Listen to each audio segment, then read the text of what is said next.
Some of my destinations have errors. I'm going to click show, or can you see that?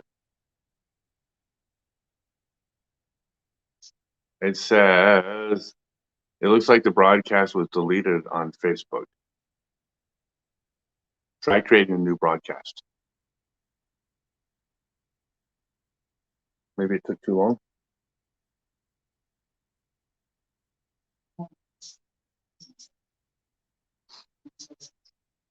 Is it?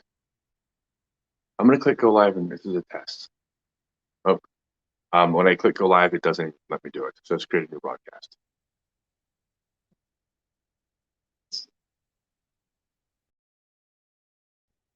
Okay, how do I leave? I'm going to click end. Oh, they can see, but could that be YouTube, or it says our destinations have errors. Are you people? I need everybody's help because we're testing the software before we go, or before noon. Are we showing up on Facebook? You got it figured out? Okay, I could not do this without you. Merry Christmas, everybody. People are showing up. This is so great. I'm so excited. And it's also really hot in here now. The air conditioning's off. Well, the southwest of Texas. I know, but I'm going to be all sweaty. And what if I could open that door? Won't be too loud. I'm going to try opening the door. Yeah, all right. Are they really? Wow.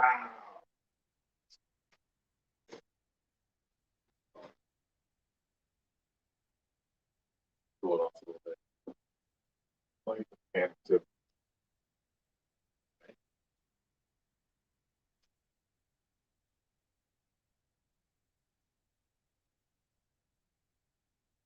Good.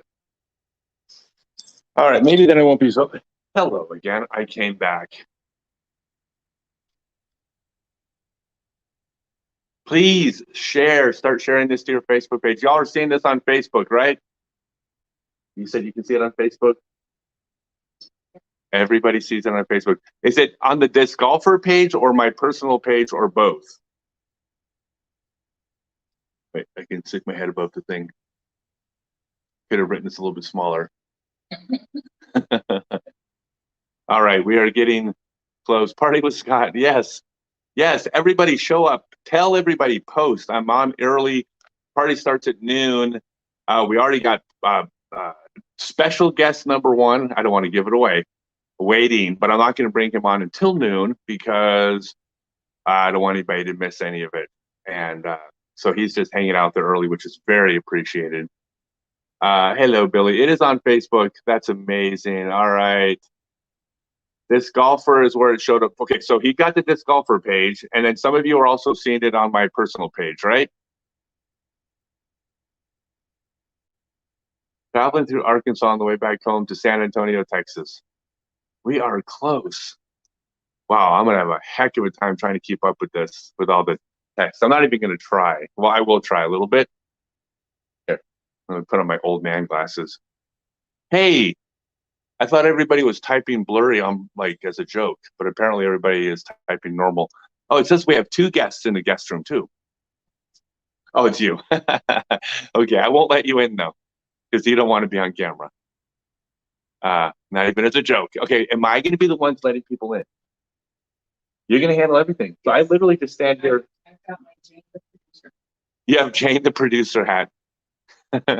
Producer Jane. Notify me and got notification on YouTube. Oh, this is great. It's working. And we even got a Canadian here. I do not speak Canadian, but oh, I'm sorry. They speak English up there. I'm just kidding. I can't wait to come to Alberta. I'm going to be up there soon. I want to go to Banff Park and hang out with the Bears. Not even out of bed, but watching disc golf from bed. You are dressed, I assume, right? Okay. Of course, up in Canada in December, you're probably wearing like 8 layers in bed.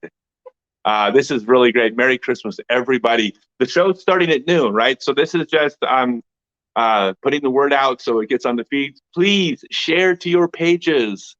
The more you guys jump on board and share, the more Merry Christmas, everybody. I love all the messages. Sorry, I'm going to miss a whole bunch of them, but please make sure that you share to your page. That's the last thing to get people showing up. Look at this, even the bottom. Party starts at noon Eastern time. Please share to your page. And underneath in Morse code, you guys probably don't know this because you're young, but back in my day, we used to use Morse code with our telegraph. And 3 dots means share to your page in Morse code. So you learned something today.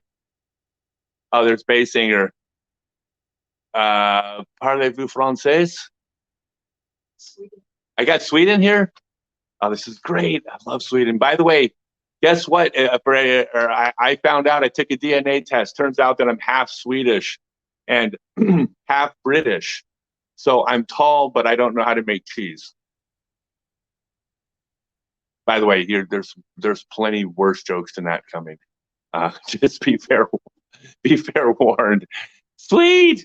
I know Simon Loof. I'm gonna guess Loof is the person from Sweden. It does not sound like you're from Peru. Merry Christmas. Oh wait, more Christmases from Sweden. That's fantastic.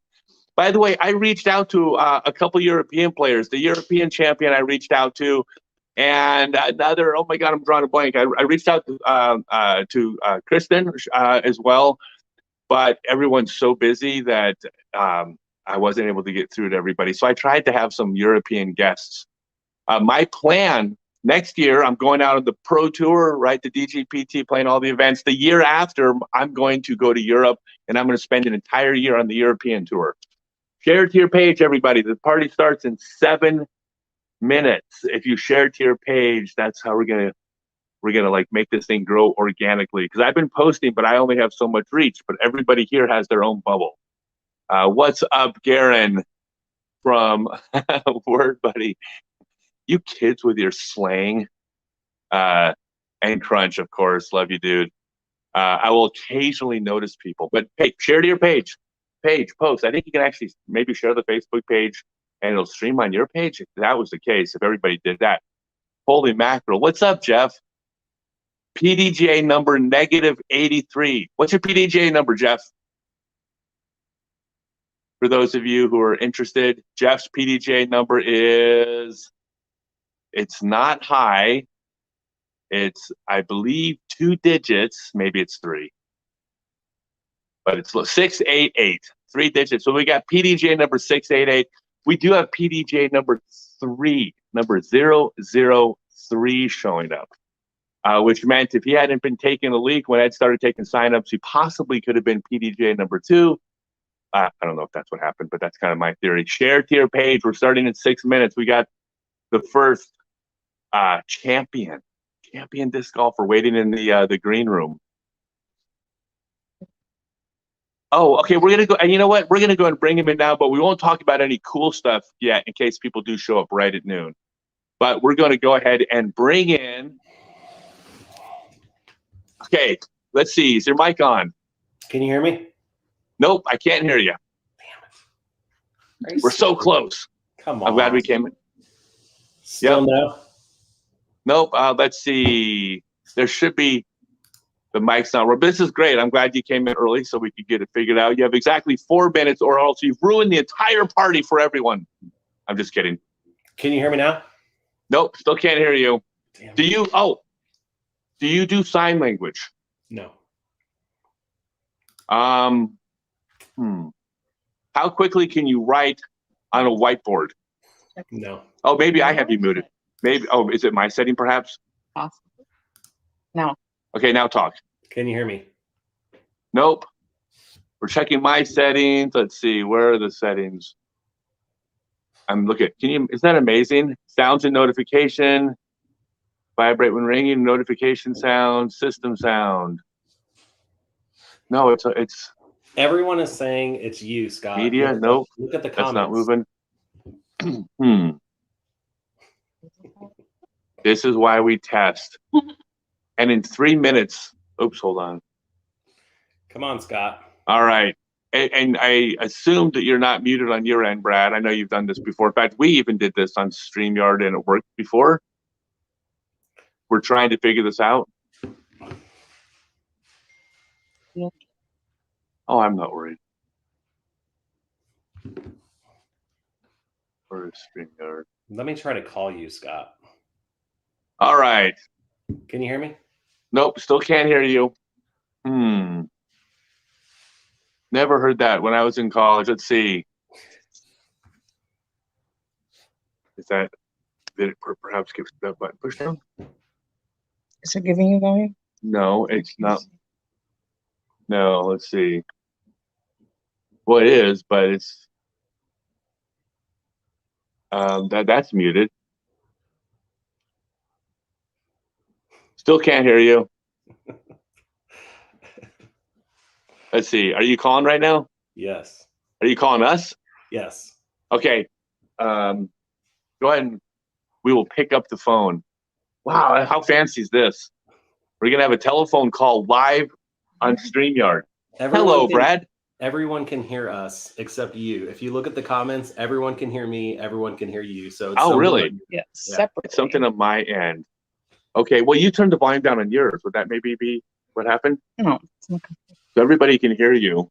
Okay. So here's what we're gonna do. You say something. You say something. Everybody can hear you, and then you text it to me. I'll read the text. It's gonna be so smooth. Let's try that. I think we might have fixed it. Can you hear me? No, I cannot hear you through here. But let's see. This is amazing. Now I can hear you. All right, it's all right. Yeah, we'll echo. Let's see here. So I can't hear you on my end. I don't know why, but it's working on the phone. Is it because maybe it's broadcasting the sound into the computer? No, what you're not hearing is him. I know, but I mean his. Here, turn the volume up on the computer. This is why we logged on early. In exactly 90 seconds, more than 1 million people are going to log on, Brad, and I haven't figured out the sound issue. Okay, I'm talking. Can you hear me? I can hear you on the other computer. Do you guys all hear echo now when I'm talking? I just got hung up on, so. Oh. Adriana just hung up on you. So I can hear you through the computer over there, but and by the way, everybody share to your page. I can hear you on the computer, but then I'm getting echo on my end. Are y'all getting echo on your end? Anybody? Rigor mortis says echo. We can't do echo.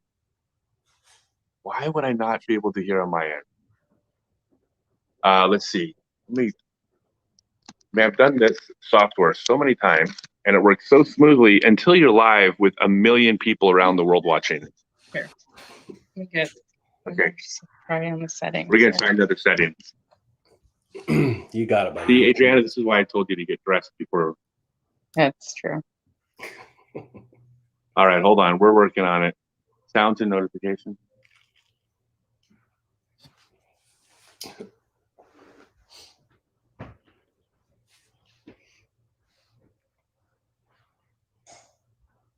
Wait, I heard you. Come on, you can do it. I got it. Yes. No, turn the computer down. It'll work. I think we got it. Good job. We got it with like 1 minute to spare. Wait, no, zero seconds to spare. Total pressure. Nailed it. Man. You're good. All right, so we're going to kill the computer. Everybody, welcome to the 34th annual. No? Okay, how about the second annual? We did this last year. Frisbee family Christmas party, and let's just jump right into it. Brad Schick is here. Everyone already knows that. They was logged in early. Brad is the winner of 175 PDJ tournaments, if I'm not mistaken, which is like, I don't know, it's top several in the world. But also, you just won the major. You won the U.S. Masters this year. I did. So I got to know, like, has life changed? Is there like a before and after that you're now like this major champion? I wish I had a really good story about it, but no, I still get up the same every day, go to work, and everything's the same. So no. So you don't jump up and put both pant legs on at the same time now? Negative. Okay. So here, I would love it, Brad, if you could. I don't want to put you on the spot, but please tell the story of winning that tournament, because it's like it was amazing. Yeah, so I went to Masters Worlds this year for the first time.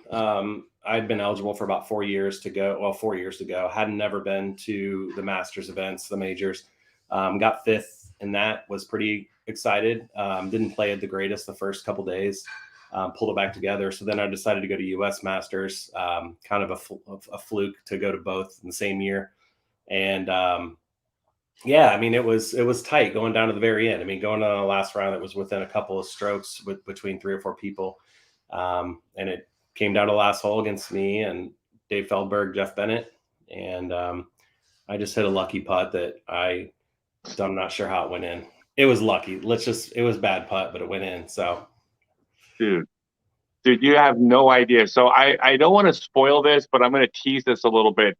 I am making my first disc golf little mini documentary.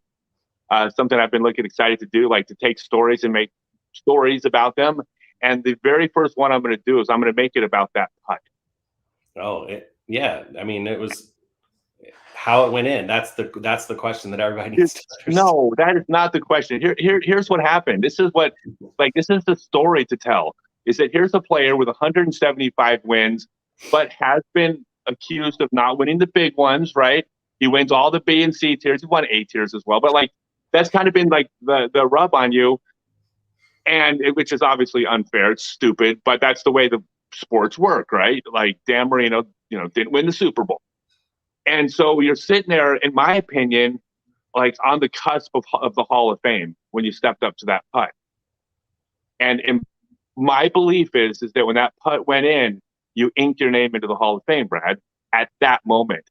And hey, it's one thing to throw in an 80-foot, putt behind some trees, and that's amazing. But to do that putt that you've done 500,000 times in your life in that situation and make it is like as great of a putt as there's been in our sport. That's my opinion, but I'm old, so you can't disagree with me. You forgot all the other good ones, right? No, it was definitely awesome. It was a good feeling. I'm glad it went in. Yeah, it's been fun. Like I got a cool disc out of it. Had a lot of support from lots of local people. And so yeah, it was awesome, man. No, that is too cool. So last year we didn't get Kevin on this time. I was trying to keep some guests from last year and bring on some new guests. But last time we had Kevin McCoy on, and I had you guys both on together, and I wanted to do it again just because the two of you were hilarious. I mean, wasn't he sitting? He was sitting out in his backyard with roosters running around. I don't know where the hell he was at. He's in Georgia. They assign you roosters when you move to the state, I think.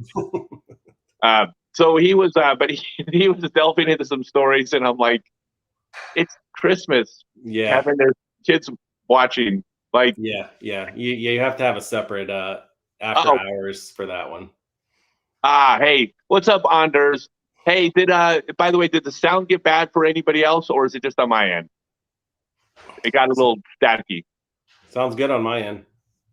Anders, you sound like holy moly. There's a glitch in the matrix. I knew it was a simulation, Brad.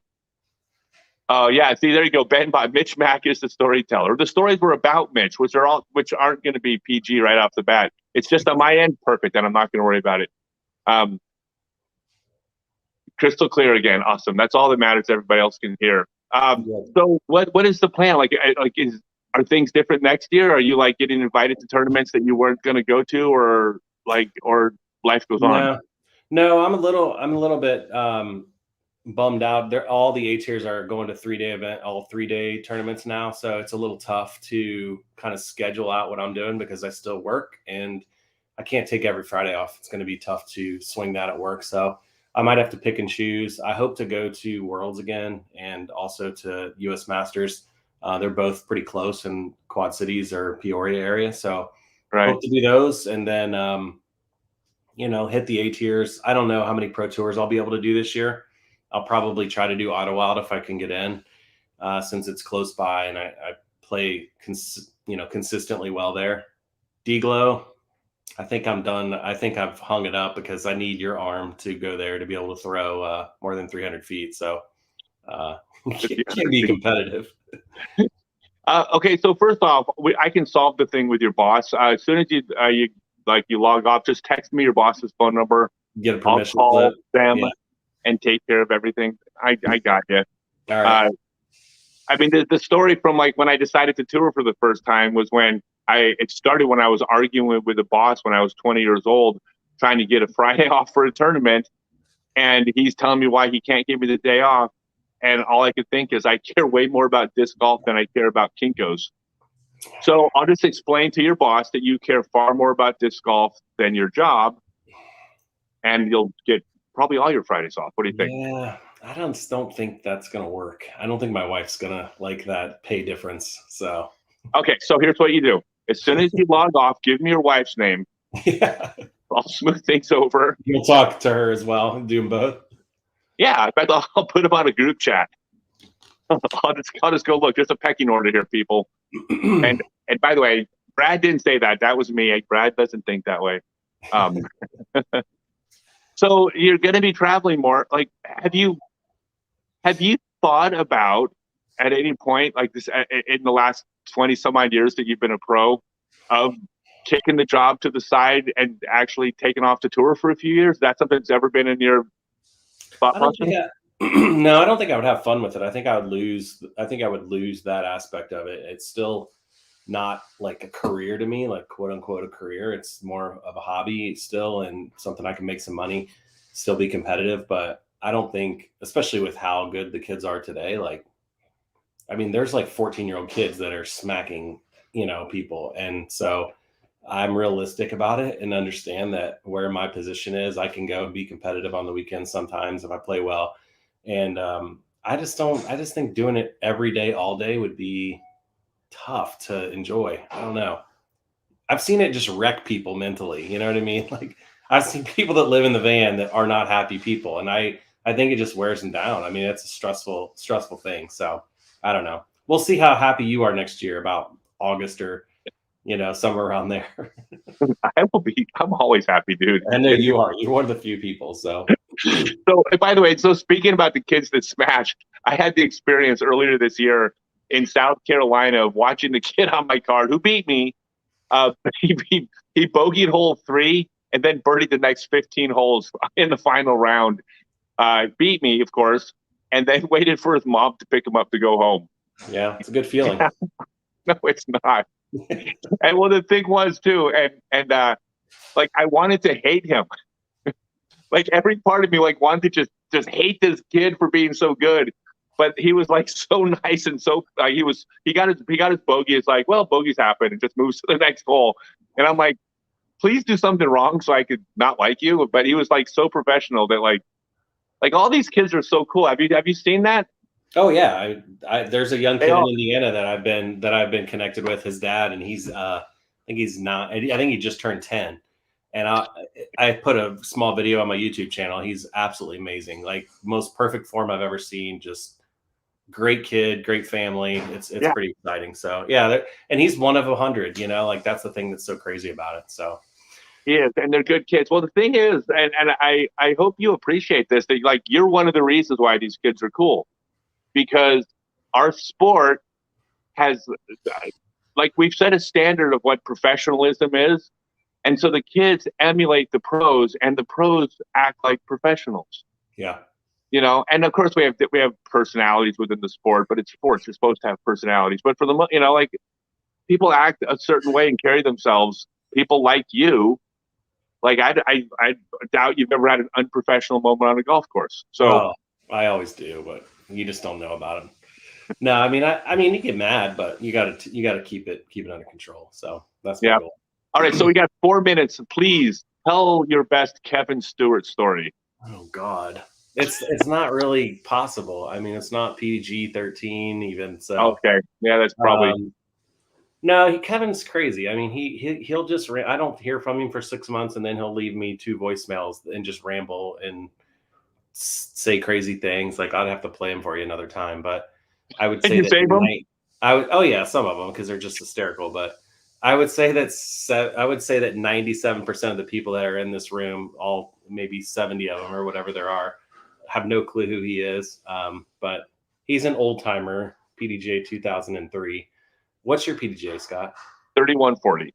3140. What is it? What did you think about that 200,000 mark last night?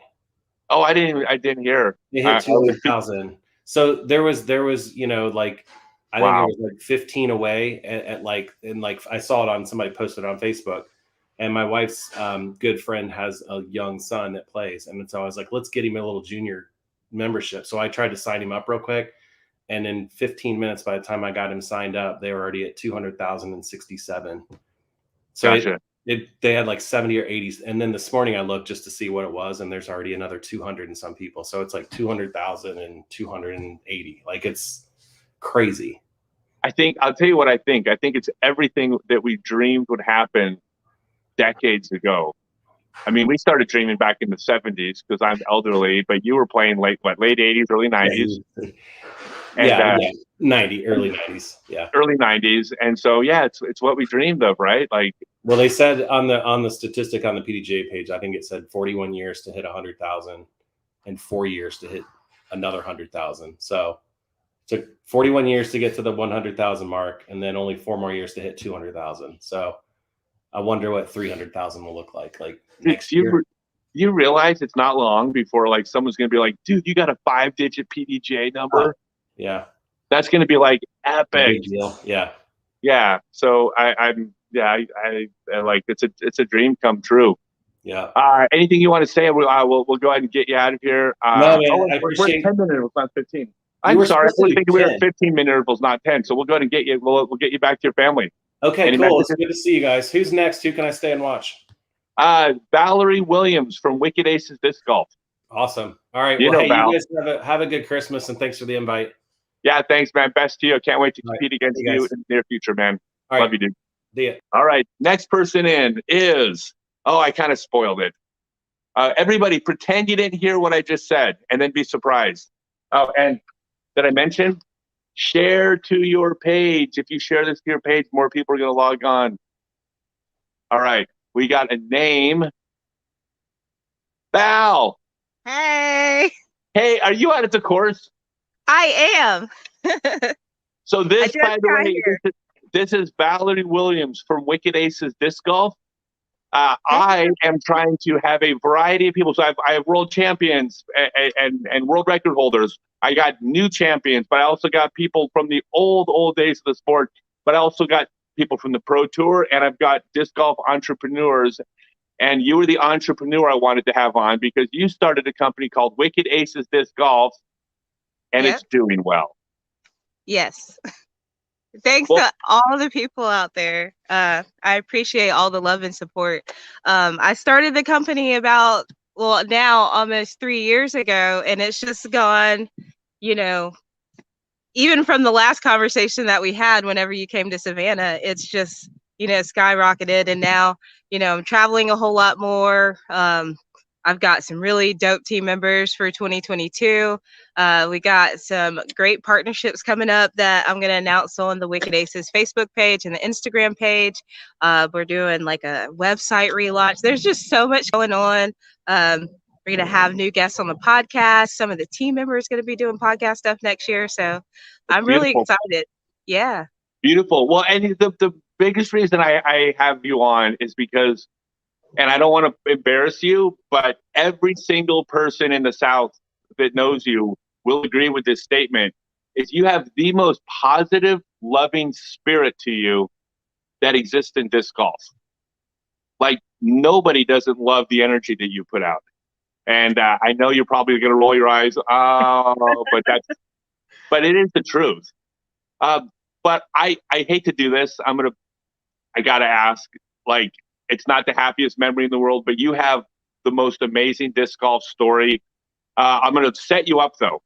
We had a video private lesson set up, and you weren't able to make it to your lesson because of some excuse. What happened? I had to have surgery for the second time on my hand, and it's still there, but because of my snake bite and getting bit by the copperhead. This is the course that I got bit on, actually. But no, I wanted to do the lessons, and then I had some nerve damage that happened all over again, and they had to go back in a second time and repair my nerves. So that was the last surgery that I had, but it's still permanently damaged. So it's just kind of like upkeep now. But yeah, definitely in the summertime in the South, watch out for snakes because they're everywhere out here. It is. I remember like the message because it came in two parts. The first one was, "Hey, I need to cancel our video lesson," which is obviously okay. You know, life gets in the way of stuff. But I'm always curious what the excuse is going to be. And then it came back with, "I got bit by a poisonous snake while golfing." Yep. Yeah, that's not something that you hear every day. No, and I don't mean to laugh. I just laugh because it's like so like I don't know, best excuse ever for missing something. I mean, I feel like I can laugh now because I'm like, yeah, you know, that's kind of like our worst fear. And then when it actually happens, you're just like, did I really just get bit by a snake? Like that's just, you know, and I think back and I'm like, oh my God. But no, like we still did our lessons, so that was pretty cool. And you know, even coming back to doing the lessons, even though it was a little bit harder for me, I know that you saw that I struggled with even going to pick my discs up after I threw them. I had a lot of anxiety, I had a lot of issues, and you stuck around and worked with me, and it's almost like I had to relearn how to throw again. It was just crazy. And good thing you told the truth though. You were like, why are you doing that? Well, so what's interesting is as I'm talking to you, I'm impressed by the fact that you're not constantly glancing down. So some of the PTSD's gotten a little better, it looks like. Yeah, it's gotten better, but I'm definitely a whole lot more careful. I have seen snakes since and have been okay, but I freak out a little bit. I definitely like do like the foot tap and you know, the poking around because I just don't trust it. But no, I'm doing better and I've turned it into a positive experience. It's helped a lot of people I know around my area. They come up to me all the time and they're just like, you know, because of you, I definitely pay attention more because I can tell you before this situation, I would just pick up my disc, not think about anything. And there are copperheads everywhere out here. So it's a whole lot better now, but I'm happy. I'm good. So one of the things that I learned at a very young age, is that I always reach for my disc, whether it be on the ground or whether it be in my bag, with my left hand, my non-throwing hand. But the reason why it's a little bit different. So in the early days of the sport, the early days, there was a little bit of Wild West stuff out there. It was not the same culture that it was today. And there was a course where the locals would put stinging nettles in your golf bag. It's just something that they would do at tournaments. So we learned you always reach into your bag with the left hand because you want to develop the habit because of the stinging nettles that might wind up in your golf bag at the tournament. But now the habit is there where I can't even pick a disc up with my right hand. Like it would just like I would get cringy. And it's really weird because like I normally pick my disc up with my right hand, which is my dominant hand. And this one time I happened to pick it up with my left hand. And I mean, I didn't even get it all the way down to the ground. And he just came out from underneath my disc. Like I'd pissed him off. But no, if it had been my right hand, then we'd be in like a completely different scenario. 100%. So we ran a little over with Brad. I was thinking we were at 15-minute increments. So we're gonna let you go in just a second, but stick around for 1 second. We're doing trivia questions all day. We're giving away everything from these Tour Series discs. Berg, I'll show you the other Tour Series discs that are coming out. I guess I can probably hold it in front of the camera. Sorry, there's a plane going on above me. But also copies of my book I'm going to be giving out. So basically, I'm going to ask the questions. Y'all type in the answer, and the first person to type in the correct answer. What? Oh, we're gonna leave you on for a little bit. Who'd you say? Is in? Oh, okay, gotcha. All right, so we are going to stretch this one out a little bit. If you are the first person to guess correctly, I'm going to call out your name, message me on Facebook, and send me your address. And where's the pen? I thought I was so prepared. Oh, there we go. All right. First question of the day, and this is going to be for. Hey, there we go. This is going to be for a copy of my book. So in the late 90s, who's the first person that will correctly guess what type of vehicle did these group of players tour in? Dave Feldberg, Todd Branch, Roger Kanzler, Al Shack, and Sue Stevens. Who's the first person to answer that question correctly? And you get a copy of the book. No. Brad Shake, you don't get the answer. Benjamin Bott, the Winnebago. So Benjamin Bott, message us, and I'm going to send you a copy, either a copy of the book, or I will send you a link to the audio book. And let me check this one off. So yeah, so they drove around in a Winnebago. It did not resemble the tour vehicles of today. It was the late 90s, and it was about 50 or 80 years old. I think they built it before Winnebagos were invented. That's how old it was. All right. So let's check this one off. You get a copy of the book. Technical manager. Do we say that the third person's not in yet? A few minutes for Dan. Okay, we're going to chat for a few more minutes then. So are you hitting the road this year? Oh yeah. I'm definitely going back to DDO. And I'm also traveling to the West Coast next year. I've never been to the West Coast. So I'm going to go over to Oregon and see some friends for the Portland Open over there. I'm also going to hit up, I think I'm going to OTB. I haven't confirmed that yet, but I think I am. But I'm definitely doing some Colorado and Oregon, and then I will be in Vermont. And I plan on adding things throughout the year. So that I'm traveling a whole lot more, and I'm really excited about that because I want to see, I want to see a lot of the U.S. There's a lot of disc golfing out here today, but beautiful. Yeah, no, I want to see more, of the U.S. and get to see other disc golf communities out there and get the Wicked Aces name out, because I know we have people that order on the website from all over, and I'm just kind of like, I want to get out to those people. So yeah. Well, if you see the Wicked Aces tour coming by, you'll have tons of merchandise, cool merchandise. Yes. And you have my word, everybody. You're supporting I should say one of the good guys. That ain't the right word. One of the good people. How about that? There we go. I'm old. I'm allowed to screw that up. But cool. Hey, so this is great. We're going to have you on for just another minute because we got someone about to log on. Anything you want to share from Savannah? Yes, definitely do not sleep on my area. Come visit Savannah. We have some great courses. We have some courses coming as well, but definitely get out to play Tom Triplet. That's our home course. That's our love out here. Yeah, and we have a lot of tournaments coming up. We have the Savannah Open that's about to, we have the AM weekend on January 8th and 9th, and we have the Pro weekend on the 15th and 16th. And this is the first year that I am running it.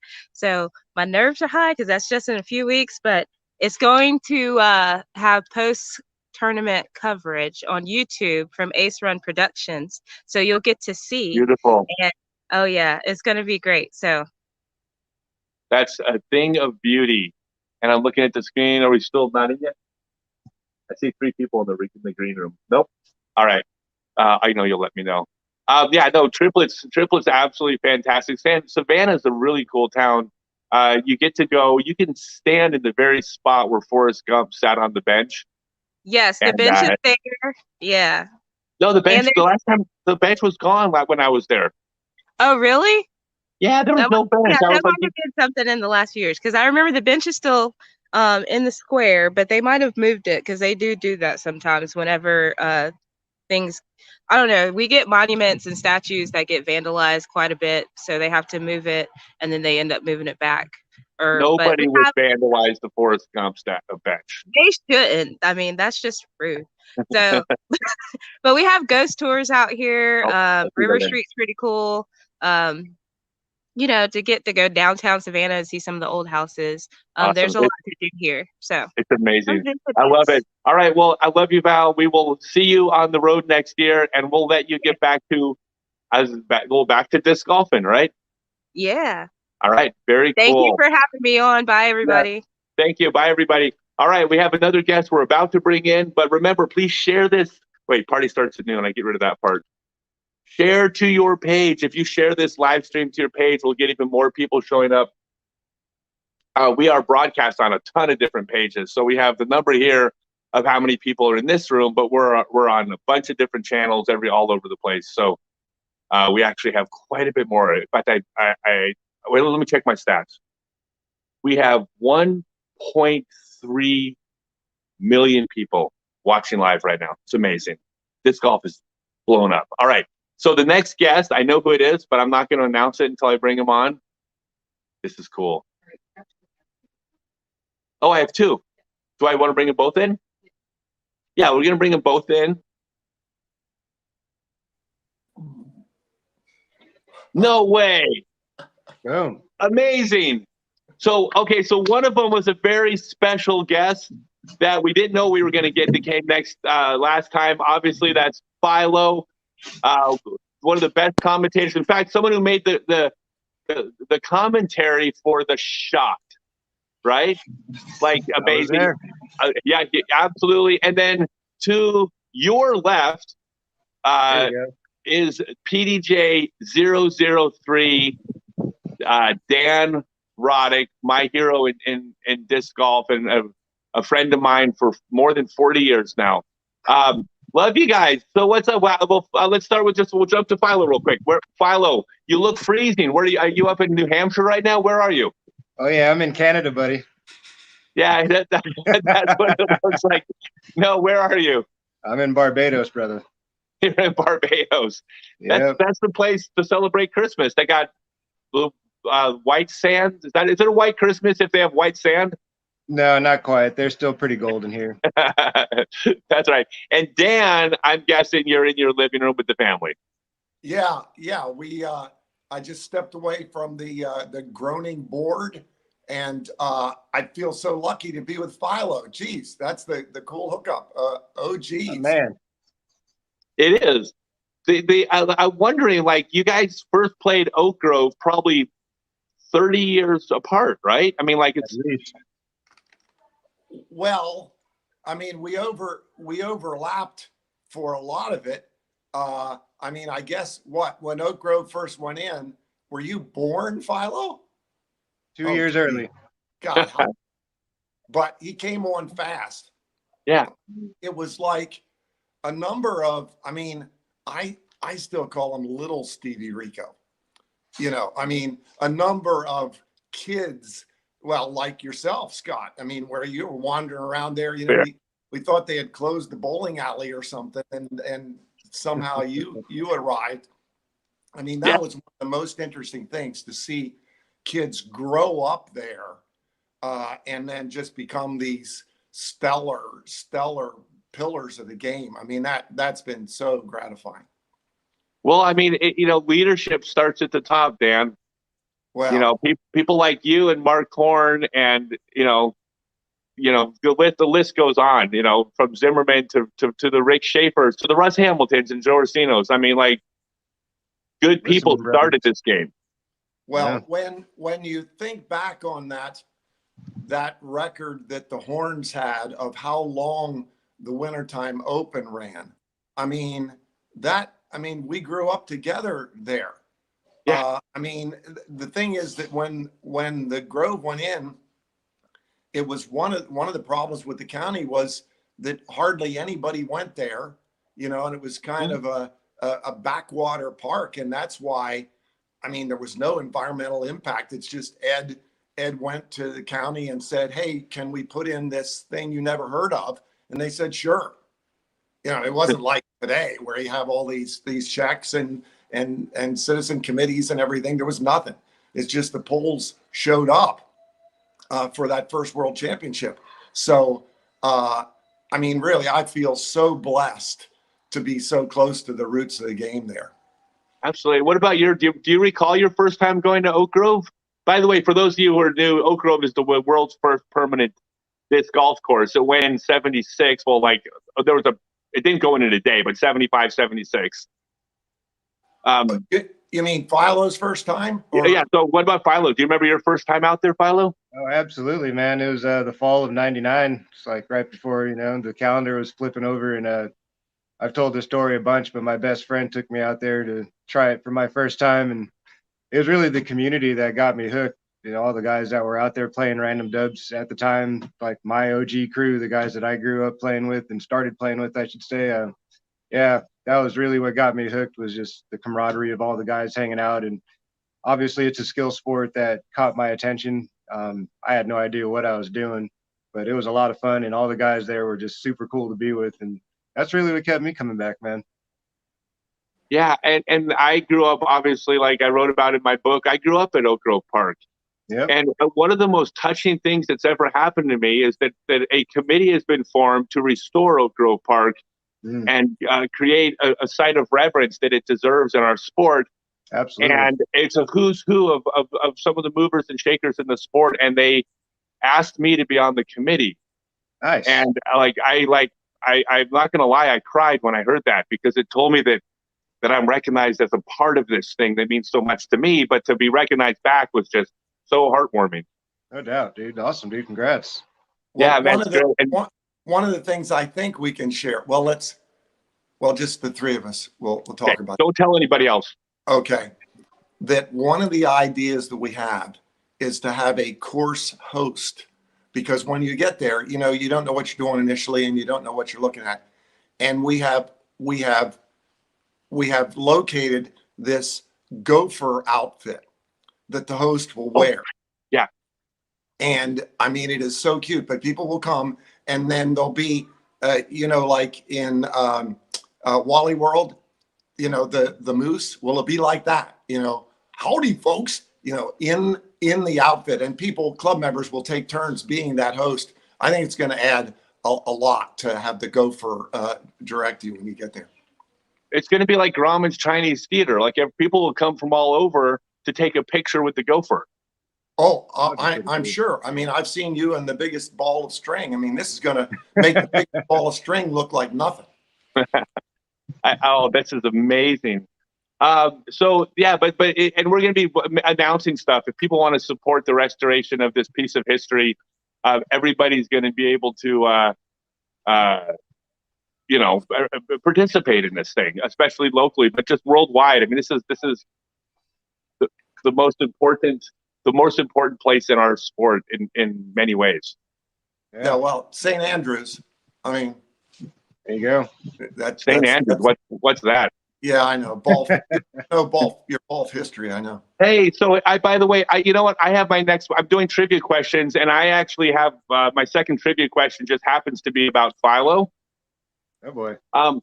Some of these questions, you're going to have to know the history of the sport to answer, but I didn't want to exclude people. So I got some questions that really anybody can jump on. So whoever types in the answer first is going to win. Let's see here.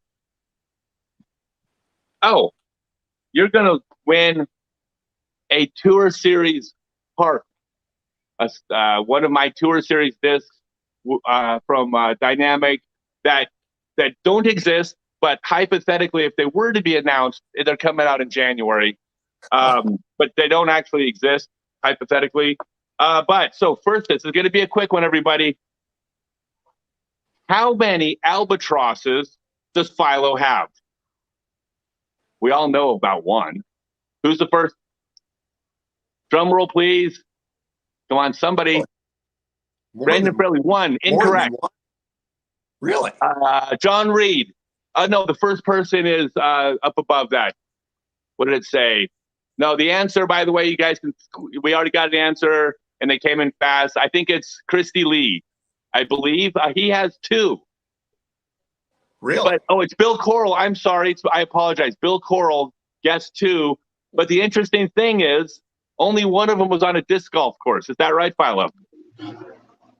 Technically, guys, after I've thought about this, I think I have three. Oh, so my Uh-oh. answer's wrong. Okay, so let's go back. Sorry, right. Phil, Coral. My very first albatross was a double eagle at USDGC. It wasn't a practice round, but it happened. I got back in the day. counted it. Hole 12 used to be a par 5, and I made it in 2. Really? And, We're gonna go Wow. ahead. Let's count that. and And then well, let's go obviously ahead. the albatross from Milo McIver, and then I got an albatross playing some ball golf a number of years back. All right. So I got Yeah, 3. Wow. Well, they always say that the albatross is much more rare than holes in one in golf, and I think it's even more so in disc golf. Yeah, it's crazy. All of them have been crazy. I mean, they were all a big surprise, a big shock. You don't expect things like that to happen. You just kind of go play the game and hope for things to happen, And fortunately, the most important one was caught on tape, and a lot of good things have followed since then, for sure. It is one of the good things about our target, that it is able to accommodate a really long shot like that.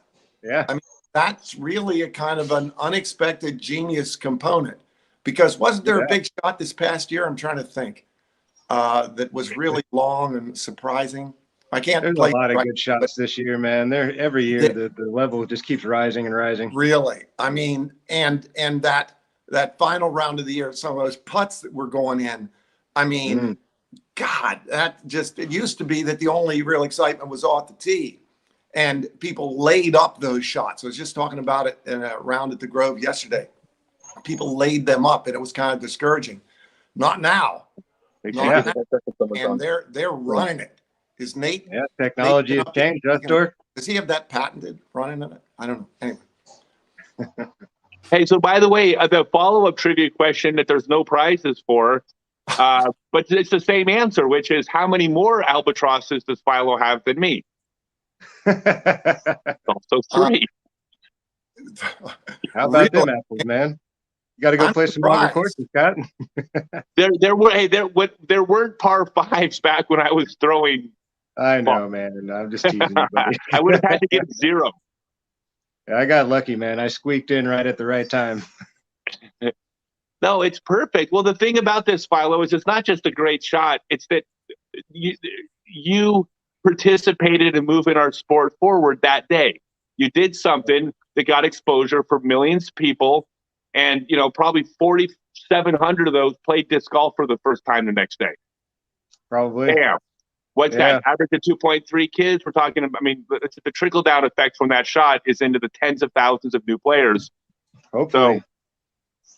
Yeah, that's all we could hope for. I mean, I didn't really have any expectations. Honestly, I had no idea what was going to happen after that shot went in. I didn't even think about it. I still had, 12 more holes to play that day. And then afterward, when it was being shown in the kind of the tournament central there at Beaver State Fling, I was just kind of standing there watching and thinking, who knows what's going to happen next, and boom, the next morning it shows up on Sports Center, and everything that happened after that was just like my head was spinning. It all happened so fast, and it was just exciting, but I didn't really think about it as like what's going to happen for me. I was hoping like something really huge would happen for all of us for the sport, like maybe the next, leg of the tournament would get picked up by ESPN or something like that, or who knows, like just something really like substantial that would really lift the whole system up. I mean, I'm stoked that we got a bunch of new players out of that. I mean, I don't feel like I can take full responsibility for it. Yeah, I threw the shot, but if there weren't the level of competitors to play with, if there weren't film crews, if there weren't a PDGA, if there weren't a Beaver State Fling, if there's all these other things have to be, working together for all of this to work. So I'm never going to take all the credit for that. No, but I'll tell you one other nice thing about it is that there's a handful of players that if I had to pick what's best for our sport to get that, you're one of those players, because one of the things about flying disc sports is we've always been alternative, and that's been an amazing appeal that we bring alternative, hip, cool counterculture, but we're moving into a level of professionalism, and you are among a handful of players that embody both of those things. Well, thank you, Scott. And that actually is like, if you hand pick somebody, like you're one of the people that I would have picked for sure. Thanks, brother. I've been working really hard to get to this point, man. I'm just happy to be here now. It's nice to really be something. You're Pretty in cool. Barbados from This is playing where my Frisbee. family's from, man. I'm home basically, you know. I'm first generation American, so for me, I feel right at home here. It's been really awesome to see a bunch of people that look exactly like me all over the place. That's very unusual for me most of the time, but yeah, I'm trying to fight off throwing in the Bajan accent, man, because it comes real thick once it starts. You won't understand anything. You know, you need to be able to turn that on when you're flirting. Just be able to like flip a switch, read the person, and make the call if that's the move or not. Come on, Philo. I'll call me afterwards. I'll give you some tips. I'll keep that in mind, buddy. Oh, so Dan, so you have, what's real interesting about you is that you've been playing Frisbee since what, Rutgers University in early 70s? What? I was in my 30s then. I started when I was 5. Well, okay, playing competitively. Yeah. You were at least Hey, 8. you underestimate the intensity of the Frisbee Football League in Shippensburg, Pennsylvania. All right. So then you've been playing since before Rutgers, but you've had a resurgence into your love of the game of disc golf recently. That's something that is like probably got to be unexpected. Share about that, please. Well, it is unexpected, and really it's been transformational. And back briefly to the albatross, because there's your little trivia question. How is Frosty's hat and Philo's albatross the same? Frosty the Snowman and Philo's, because what was special about Frosty's hat? There must have been some magic in his hat. And I think that's the thing about the disc. It's definitely the most magical of all such objects. Magical things happen with discs that just don't happen with other things. You're standing there getting ready for the demo in the elementary school, and you're getting the equipment ready, and the kid comes out and says, oh, throw a basket. Hey, kid, I'm busy. Hold on, throw a basket. Okay. It's going in. You know, it's going in. I mean, magical stuff happens, and that's what happened to me. I mean, the pandemic really, really has had me down, and our family down, like so many people. And I kind of recount the story in this latest magazine that Joe Fight talked me into writing the article. But it really saved me that I just determined that I was going to rebuild the mechanics of my throwing from scratch.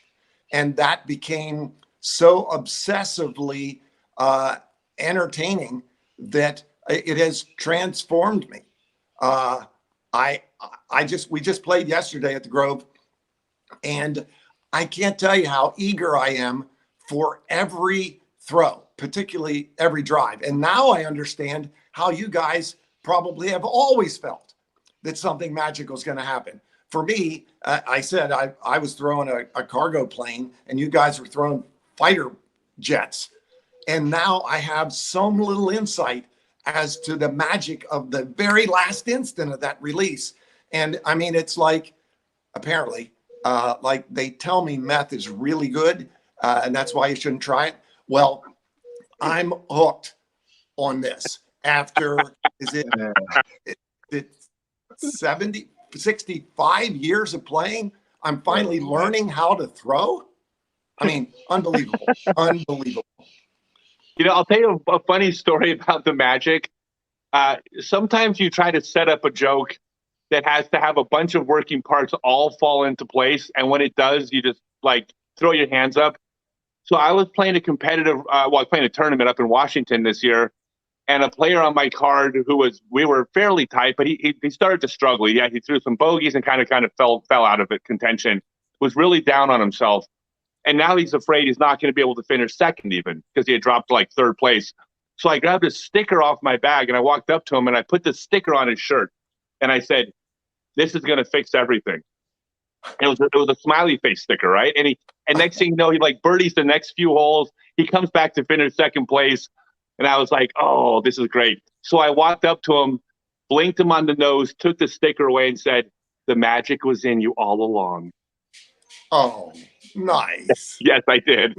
Nice. The guy's played like crap ever since you took the sticker.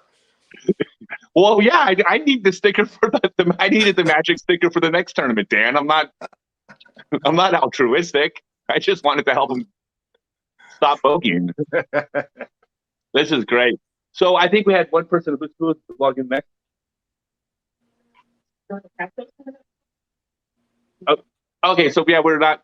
By the way, I know it's the holidays. We have it's always going to be hit or miss on these days. So the next people logging in haven't made it in yet. Please don't feel free. Don't feel like you can't get back to your families. I'm happy to chat with everybody. Do trivia questions. If you want to stick around for a few more minutes until the next person shows up, we have someone. Well, everybody today is awesome. Can I add a trivia question I didn't get a chance to send in? Yes. Okay. This question will be for a copy. Whoever gets it right is going to be for a copy of my book. Signed or unsigned? Unsigned, because it's going to come straight from Amazon. Okay, because get the rare unsigned version. Because there are so few of those. Okay, are you ready? Are you looking at the feed? So let's not screw it up this time as to who gets it correct. All right, we won't. And it's got 3 parts. 3 parts. Okay. Okay. Name all 3 of Ed Hedrick's children. Name all 3. All 3 pretty good players. Oh my God. All 3 of Ed Hedrick's children. I don't even know that. Well, hey, it's a trivia question, okay? And it's not Googleable. That's what's nice. It's a non-Googleable. There'll be people out there. Somebody's going to get this. Yeah, no, we'll get some. Let's see. People searching online.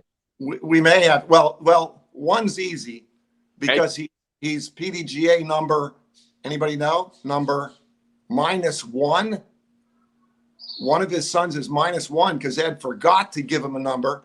He'd already given out the first 10 or so. And then he goes, oh, damn, I didn't give blank a number. And so he gave him -1. Did you know that? No, I had no idea. It's on the books. Yeah. And that's the one who co-invented the basket with him. So you got to know that. Right. That's why we need you here, Stork. Barbie's buddy. Yep. And you'll have to check the feed. So we got Ken, Paul, and Ricky. Ken, Valerie, Edward. Okay. Ken, Cola, and Helen. Ken is correct. Valerie's correct. And so we got Ken, Valerie, and we got one other person. Who can guess the third one? The third one, and he's a physician. Doctor. His first name's Doctor. Good guess. Good guess. No. Oh, yeah. Great thrower. Great Ken, thrower. Val, and John. The most Z's I'd ever seen on a disc. We got Ken, Valerie, and this guy. Steve. Dave Murphy? No, this is Dave wasn't even alive when this guy was throwing Z's. I was just thinking most Z's. We got Ken, Val, and Jack. We got Chalupa, Terry. Hey, we're random guessing at this point. Should I give a hint? Yes. Wow, this is too good a hint. He shares the name with one of Ed's children. Oh wait, no. Oh well, one of us. Oh, our guest is in. One of us shares the name. It's got to be that guy, then Scott. Scott Hedrick. Nah, doesn't work.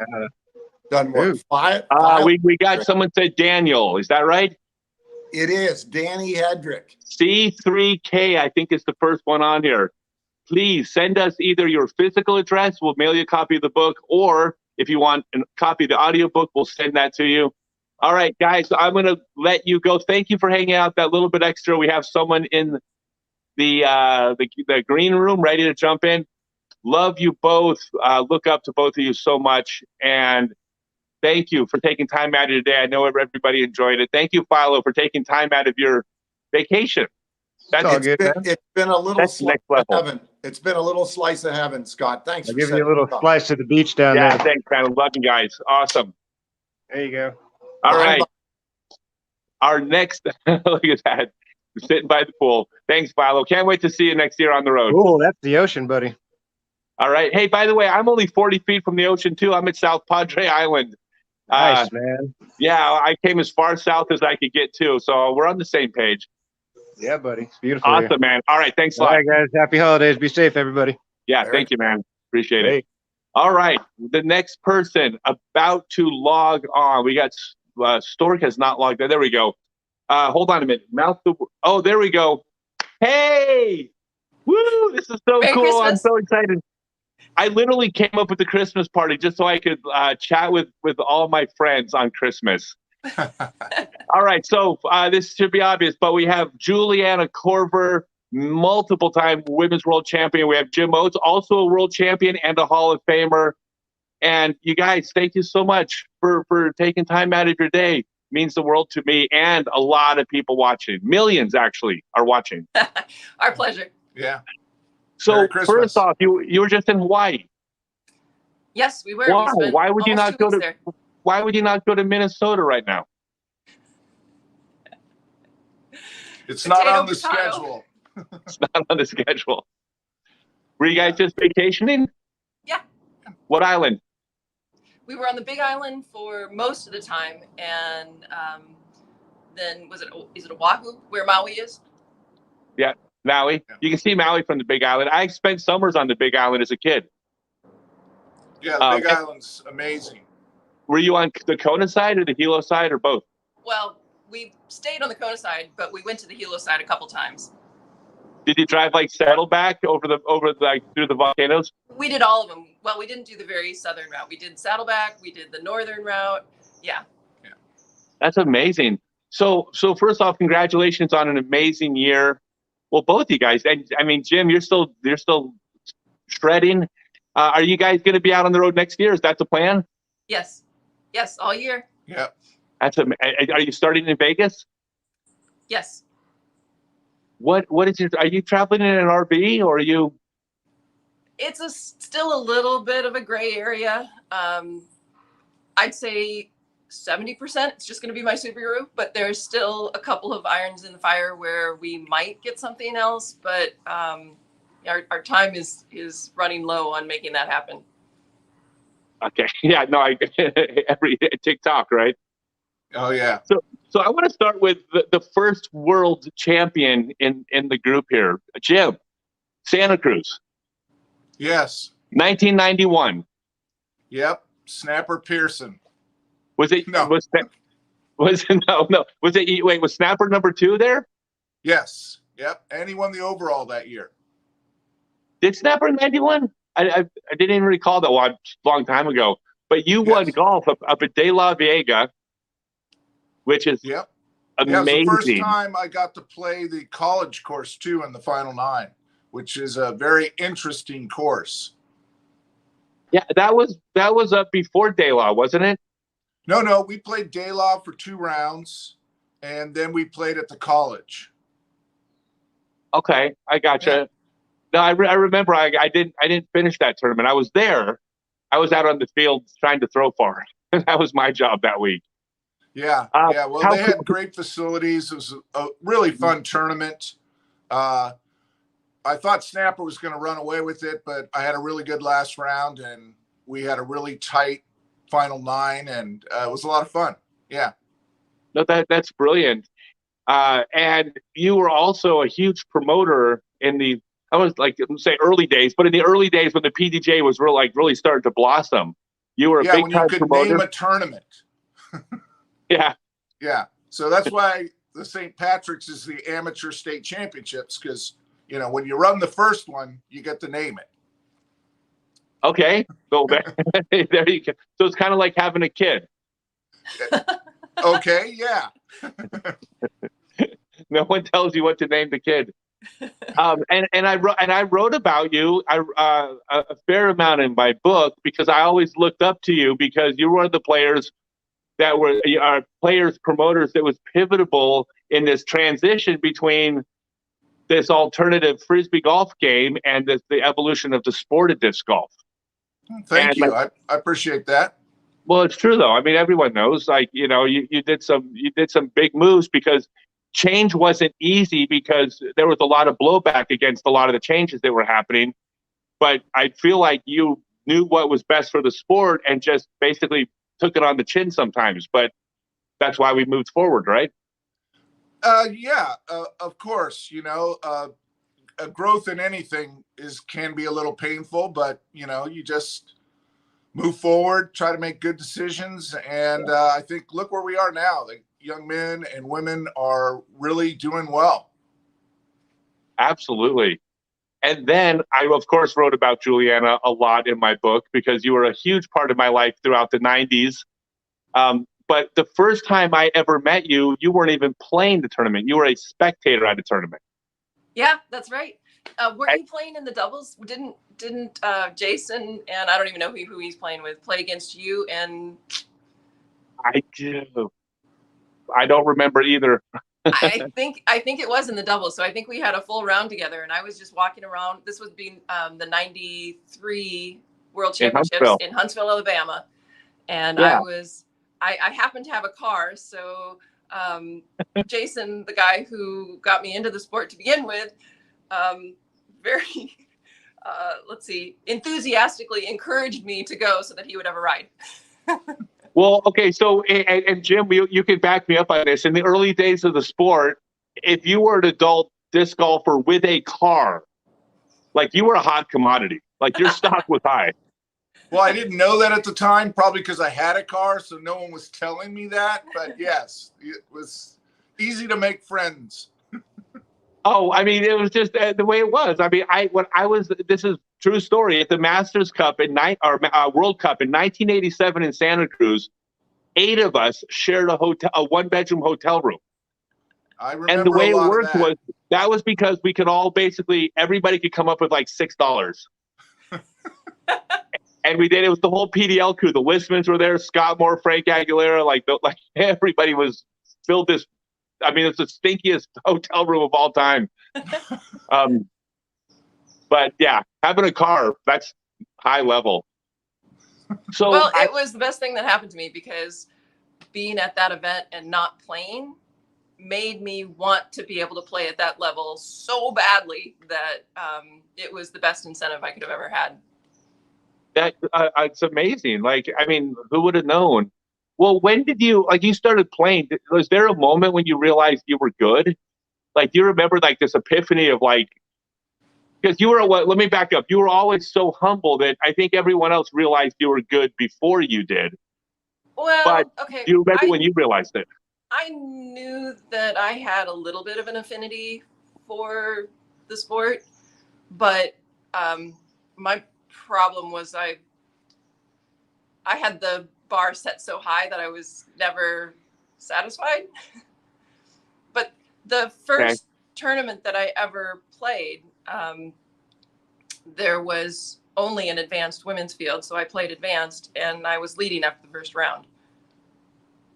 And that was like the second round I'd ever played. So I knew that I had the ability to be good, but I also knew that, I was just seeing a very small sliver of the women in the sport. And if I wanted to be able to be on top of the whole sport, it was going to take a lot of work. So who was the top like pro at that time? I mean, I think I know, but like, was there someone that was like always looming on the horizon when you were up and coming? The woman who I really, really admired was Kelly Hughes, because she was an Iowan, and I remember Kelly. I think her top finish was second at one of the worlds, but she was locally just legendary. So she was the one that I always would peek around the tree to look at and watch play. But Elaine was already, the most dominant player at that time. But Annie was the one who caught my attention. I really also enjoyed Annie, and I was a little intimidated by Annie at first, but she became like my favorite person in the sport, period. Yeah, I love Annie to death. I've known her forever. Yeah, the thing that I admire so much about you, you faced the same thing that Barry Schultz faced with Ken Climo, that I faced with Ken Climo, that Ron Russell faced with Ken Climo. I was never able to get over that hump, but people like you did, and I think there's something about that makes you special. Like, was there something that you did to get past that? I mean, because she was already a legend, a living legend at that point. Is there something you did to get past it, or you think that you just developed skills that were good enough? I just never believed that I couldn't do a little bit better. As I was trying to climb up that, I didn't know how long it was going to take, but I just always completely believed that I had the ability to get better. So, if I couldn't throw far enough today, well, maybe tomorrow I can. If I'm not putting well enough today, tomorrow may be better. And eventually, the first time I ever beat Elaine was, I think it was in Michigan. It was either I think it was Lansing, and it was a playoff. We tied, and then we went into the playoff. And I don't know why I had the confidence that I did, but I do remember having that confidence. And I can still remember driving home after that tournament, and I called my mom, and I spent like 40 minutes. And Scott, I don't talk very much, so a 40-minute phone call is a lot for me. And I spent like 40 minutes replaying the entire thing. Like, my mom couldn't tell that I had won the event by my excitement level, but I didn't reveal until the very end of the playoff. And I knew I could get there. I didn't know how long it would take. I just knew I could get there. So I think what I'm hearing then, and the reason I'm asking this, because there's a lot of people listening that can learn. And why didn't you tell me this 20 years ago? But you set your own ceiling, but you did not set a ceiling on the other person's level. You set it where you thought you could be, which you thought could be better. Well, I wanted to be on top of the women's field, but really, I was never satisfied unless I would have cashed in the men. So my ceiling was based on you, not on Elaine. I do remember that. You kept a book, didn't you? No, that was always, you were the one that started that rumor. There's no book. Oh, really? Oh, I'm sorry. I might have overheard that. How about a mental book? Well, only because you put the seed in my head that is something that I should keep track of. So I just think that's stellar. Well, the one interesting thing, which I think it's fascinating about the women's game, is there are so many defined eras. Like, there's the Des Redding era, there's the Valerie Doss era, there's the Katrina Allen, there's the Paige era, the Juliana era, and like, so you occupy not just an event, but an actual period of time in our sports history. No, it matters. There's a period of time where it was Juliana's world, and that was really bizarre. That's because you're humble, but it wasn't bizarre to the people that watched you. I will say this about you, and I don't mean to embarrass you too much, but one of the things that you did with the women's game is you took throwing technique. I think you evolved it another step, which is why you were out throwing everybody. Just technique-wise, there was a progression from 1970 something or 1960 something up until modern day with throwing technique, but you were one of those people that moves the sport forward, certainly in your division. So whether it's mental or confidence or just the ability to, well, you said get better, right? Thank you. Yeah, no, it's really special. I'm so happy you guys joined. I had messaged you and you were in Hawaii and you didn't write back, and I was like, well, she doesn't like me anymore. Social things are hard for me, you know that. No, I know that, and I do really appreciate that, and I'm really glad both of you. I love the pictures you guys are sharing. You look so happy, and you're having so much fun. You can see it on your face. You too, Jim. Oh, well, thank you. We are. That is absolutely. So the next guest has not shown up yet. but I also promised that I'd get you out of here to get back to your families. You are more than welcome to wish everybody a Merry Christmas. I got plenty of stuff to entertain people with. Or you can hang out for a few minutes. Up to you. But All right. Well, thanks for having us on, Scott. All right. Thank you, guys. Merry Christmas and Happy New Year to everyone. Looking forward to next year. Can't wait. Being out on tour, visiting with people, getting to know new people. Just very exciting times for us as we kind of have a second chance. Yeah, the timing's there, and there's so many ways to make a living in this sport that don't involve prize money. There's so many things you can do because you guys are legends and world champions, and you can still compete. I'm not saying that you can't compete also, but I mean we're not limited to that as much as maybe in the past. And so I think you guys can find your niche out there, and I think you can do this the rest of your lives if you choose. In fact, I know you can, obviously. So I love both of you. Thank you for joining us. Joining everybody. I know everybody was excited, and have a Merry Christmas. We'll see y'all next year. Yeah. Thank you, Scott. Merry Christmas. All right, thanks. All right. Well, guess what? The next guest is not in the room, and I am all alone, and I'm going to do my best to try to entertain people. Let's see. Should I dance? Should I sing? I can tell some fantastic jokes. No, I won't do that. I want to take if I run and take a 30-second old man break, will everybody promise to stick around because the next guest is coming in soon? And by the way, share this to your page. Oh, all right. I am taking a 30-second break. Don't anybody leave. Okay, I'm writing. There's 220 people in this current room. There better be at least 222 when I get back.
Oh, I can't hear you. Oh, can you hear? Oh, is my mic? Oh, there you go. I got you. All right, so we are back, everybody. So we have with us, and people are logging back in just like that. Philip Bartholomew. Phil is one of the several players who are about to have a breakout season next year. He was on the Pro Tour this year. He's also out teaching. He is the person that is teaching the Scott Stokely disc golf method. It's the throwing seminars that you are now doing as well. But there's more exciting things to talk about than that. You have had major health issues. By the way, still shooting like 1,010 golf with like huge health issues that people don't know about because you're not making excuses. But what is the status of that? Because I know it's good news, but I'll let you share. Yeah, the status is good. I mean, for the past 3 years, really, ever since I like rededicated my whole life to disc golf and like basically put everything else on hold, I've thought I had some tumor in my leg, which like a lot of doctors thought that. And, that's obviously a worry in and of itself, but not to mention just the pain that comes along with it. And I mean, good and bad news. It's not that, and it's just a muscle impingement, that's great news. I mean, you can fix a muscle impingement, maybe not easily, but over time or surgically. So I've been taking some drugs this past week to help with the inflammation and see if it'll help. And I mean, my mental status has completely flipped. It's kind of like a switch. You go from being in pain all the time and kind of like a bummed out mood to you don't feel any pain anymore. And I was like, wow, like the sky is blue and the grass is green again. And so just knowing that that feeling's still out there. Not that, mental health is a struggle, especially when you're dealing with physical health problems.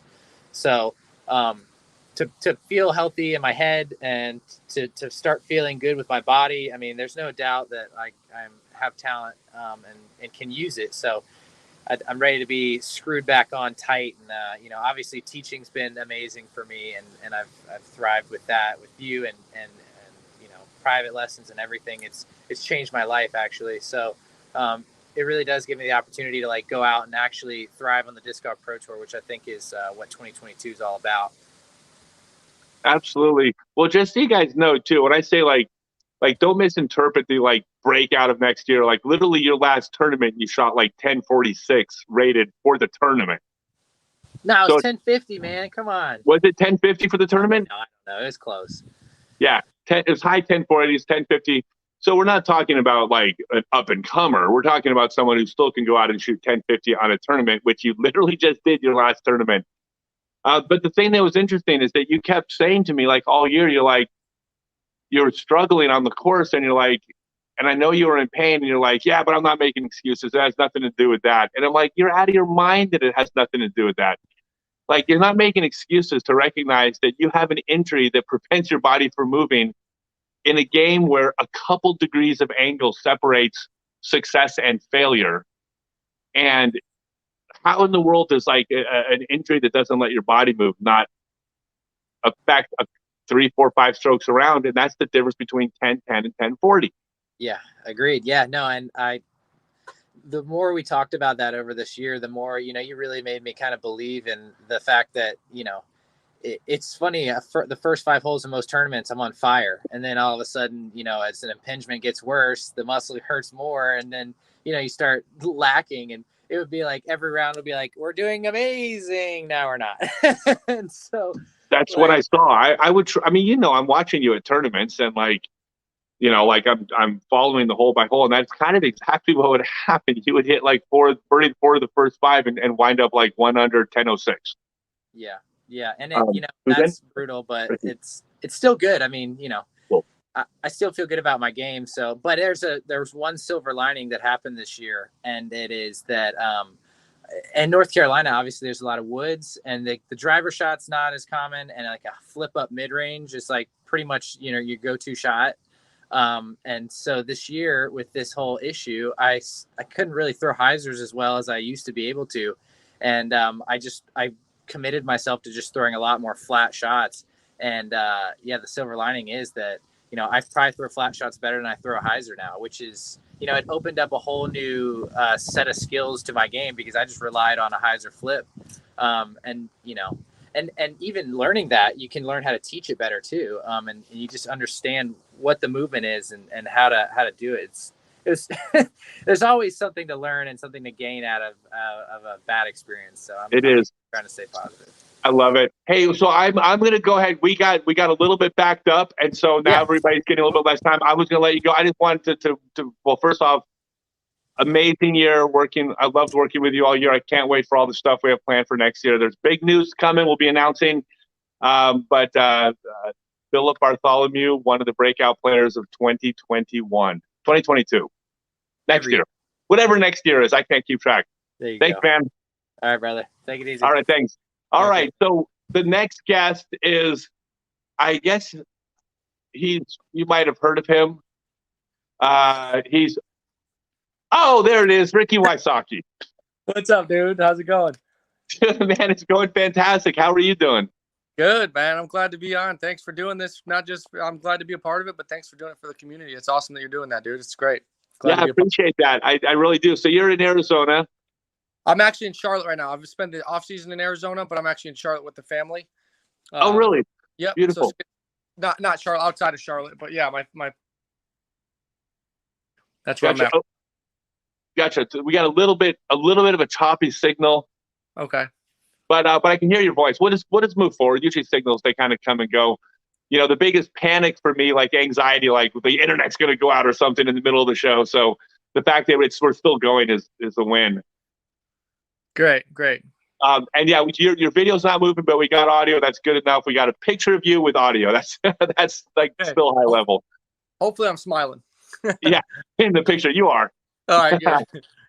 So I got a couple questions. I'm curious. I ran into you at the the fact that we were both shooting at the natural health food store is like a huge what a difference like in disc golf over the last 10 years, right? Oh yeah. But you were buying, aside from all the nutritious, organic, non-processed garbage food, you were also buying multiple bags of ice. So you're taking a whole like major approach to your health. And I know your fans already have followed all this, but we have a whole new audience here. What are you doing? Like, tell me about your health. Yeah. So after I got Lyme disease 2 years ago, I started working with a nutritionist who also had Lyme disease. So he had a whole background of how to get through it and fight Lyme disease off with natural remedies, eating healthy, taking supplements, and just really controlling what you put in your body. Just basically, eating an anti-inflammatory diet. And so many people eat processed foods that inflame their body, inflame their joints, and over an extended period of time, that takes its toll on your body. So I just really felt like it was me being a professional athlete, top level player. I need to take control of my body and try to stay healthy as long as I can and prolong my career as long as I can. And a good way to do that is through diet, supplements, and ice baths. Also, like you said, I bought an ice barrel, so it's a big barrel that you fill up with water, put like 20 or 30 pounds of ice in there. After a workout or after a long round of disc golf, I'll just jump in. And you always hear a lot of top level athletes, basketball players, football players, after games, first thing they do is jump into an ice bath. Helps recovery, helps everything, helps so much stuff. Helps for me, helps mental frame. It helps recover your body muscles. It helps lots of different things. So yeah, that's a big step from disc golf in the past. Like you said, normally you run into people at McDonald's, not at a natural organic grocery store. And so it's becoming more common though. I mean, the more athletic, the more there's like real athletes playing the sport, the more you kind of have to be a real athlete to play the sport now, right? Exactly. Yeah. And I think that hopefully I can set a precedence, and, it's not just me, it's a lot of other players also taking their health seriously and taking the workouts seriously, taking everything to the next level, because that's where disc golf's going. It's taking the next level. So you got to grow with it. And just like any sport, there's always that transition period. And if you don't keep up with the transition of the sport's going to move past you. And so I feel like I'm moving with the sport, and I'm happy to be doing that and continue being a face for the sport, hopefully in a positive light. I'm really mind blown, dude. And I watching, like, I met you because I came back to the sport in 2015. And in 2015, you were like, when I met you, you were this really, really, really like amazing disc golf, but you were a kid still, right? Like, you weren't philosophical about things, and you didn't have wisdom yet because you're a kid out there on tour. And listening to you talk now, you sound like one of our elder statesmen who, like, no, I mean, it's amazing to watch the transformation, dude. Nice, dude. I appreciate that, man. Yeah, there's lots of people in the disc golf world and that have, formed me into the person I am. I think that's why everybody loves disc golf. You get such a good dose of so many different people, so many walks of life, that it just allows you to see what you're thankful for. It allows you to share moments with people that maybe you never would have before, make friends, learn things that you may have never learned before because you're exposed to people that you're going outside your comfort zone by traveling. And so, yeah, there's just so many facets of disc golf that's been amazing for me. And like I said, it keeps me humble, for one, because, the whole disc golf world's my family. They also happen to be my fans too. So that's a double bonus.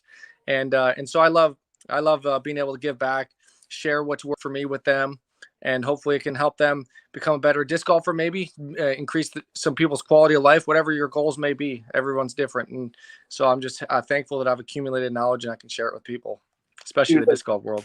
It's literally amazing hearing you talk about this. You had a tough year at times. Yeah. I mean, just like anything, you go through, highs and lows. And, I think that I've felt like I've been able to manage. And when you're doing well, I think and it sounds weird to say, but when you're doing well, you got to not really downplay it, but just if you're being successful or playing really well, just you should, the mindset I like to take is pretend like that's a normal thing. If you get too over the top emotional, and I'm not saying you don't want to be emotional, but you also want to be emotional to the point where you feel like it's repeatable. If you're going crazy after a win or an amazing shot, then it may not be repeatable because you're in your mind, you're just thinking like, oh, that was so incredible. I don't know if I can do that again. But if it's like, routine, it seems like a routine for you to be able to throw that great shot or amazing putt or whatever it may be, then it's more repeatable. And so I think that's something that I've learned a lot is, just like they say, you learn more from your successes and how you can grow and get better from that, even more so than your losses. And I think that that's something that, I've really, been able to experience this year because, everyone's got their lows, but, not everybody, once you have your highs, you got to capitalize and learn how to stay on the top and stay at that emotional high without getting too high. I love that too. And one of the things that I like, and I've never, ever been an advocate of mind games. I don't think they're a part of a gentleman's game, the category like billiards and golf. So it's not about playing mind games, but I've always felt like the most unnerving thing you can do to your competition is to act like your successes are just what you do. And then when you have bad shots to act like it doesn't bother you, because then they're like, why is he not worried? He just bogeyed. Why is that not? Yeah. Like that is hard to play against that person. It is. And it's something where, I think you just got to have a balance, just like anything in life. You got to have a balance. I'm not saying you make a sweet shot and just sit there like a robot and go grab your disc. But at the same time, you can still show emotion in a way to where, you're intimidating because that's just how you react to your shot because you practice so hard to get to that spot. You feel like you deserve to be there and you feel like you can do that again and repeatable. So like you just said, it's something where, it means a lot for yourself, but then it also reflects on your competitors. Like, wow, he just made a sick putt and it just seems like that's what he's doing in his backyard all day, every day, which is why it's so repeatable at the high level. And I think that's a big key point for your mental game that not just you, but everybody listening can take away. Absolutely. Oh, is someone in the room? So, hey, we're going to I promised everybody that I know you got family you stepped away from. That it means the world to me. You don't need to make an excuse to get back to the family. I'll make it for you. Get out of here. Ricky, I love you, dude. I'm a big fan. I can't wait to compete against you next year. I will not be a fanboy when I'm competing against you, but I'm the rest of the time I'm a fan. Love it, dude. Thanks for doing this and appreciate all you guys listening. And thanks a lot, guys. All right. Thanks, man. Thanks, Ricky. See ya. Beautiful. And oh my gosh, look at this. This is so, oh God, I almost got so excited. I almost knocked over my tripod. And of course, you're out at disc golf course. Okay. So for those of you, for the three of you who don't know, because you started playing 4 days ago, this is we'll just say 30-time world champion, Elaine King. Well, actually, let clarify. How many open PDGA? I've got 5 FPO world titles, and I've got a few mixed doubles titles, and one of them is with Mr. Scott Stokely. Excuse me, I believe 2 of them were with me. Minnesota and Rochester. No. Ann Arbor. Was it Ann Arbor? Okay. Ann Arbor. Okay. So you can't keep them straight. See, for those of us who couldn't win the big one, I kept finishing second at the singles one. I cherish my pairs titles. Well, it was so how are you doing? Great. So how are you doing out there? You're in North Carolina right now? Yes, I am, and it's hard to believe I'm not in Florida because I'm in shorts and a t-shirt on Christmas Day playing disc golf, and I'm about to sweat here, I think. What course are you at? I'm at Diavolo. Wait, where? The newest course in Durham, North Carolina. Fantastic championship course, rated 7th on UDisc.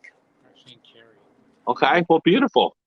And are you you're still playing, you still play for fun? You still like to play? Oh, I play for money. I play for keeps. I play for inspiration to others, as well as I guess to just see how long I can remain near the top of my game or improve. So I have to throw now. So hold on, Eric. All right. Oh, Eric, please have somebody hold the camera so we can watch you throw. Yeah, watch me. You want to see a many-time world champion throw a drive?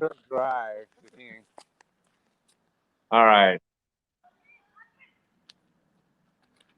Kaboom. That's Awesome. a nice, boring lane king off, straight 325 all day. Yeah, I'm with my husband, of course, Eric Vandenberg, and John Sheffield, and we're on hole number 4 at Diavolo. That's amazing. So I'm curious about something, because the drive to be the best in the world is something that I think it's an easier thing for someone to find when it's all they got. Like, there's an expression about like fighters, like no millionaire has ever won a world won a world title in boxing. Like, it's when you're hungry because this is the thing you got. But you have a very successful life and a successful career and everything outside of disc golf, yet you still have the hunger to be the best in the world. Absolutely. Does that come from somewhere, or is that just like, is that just you? Well, it's the way you're wired. I mean, you're a competitor or you're not a competitor. And those of us who play disc golf, I mean, most of us are competitors. We compete at disc golf, we compete at darts, we compete at bowling, we compete at word games, we compete to make the wittiest comment. It's a drive for excellence. And, it just makes you better. It makes those around you better when there's a drive for excellence. Yeah, I think you're right. I mean, it's just in us. I'll tell you a quick funny story. I was talking to someone. This happened like a year ago. I was talking to someone, and they just off the cuff said, "Yeah, you're one of the best teachers in the sport." And the very first voice I heard in my head was, "What do you mean, one of?"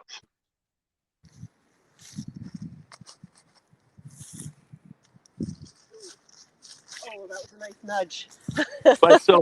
But they said I was one of the best. And my first thought was, what do you mean one of? And I realized that even teaching disc golf, I'm competitive. Yes. Like, and that's I guess that's just the way we are, right? That's a good thing. It as soon as you stop striving for excellence, you lose a lot of drive. You lose your passion for life.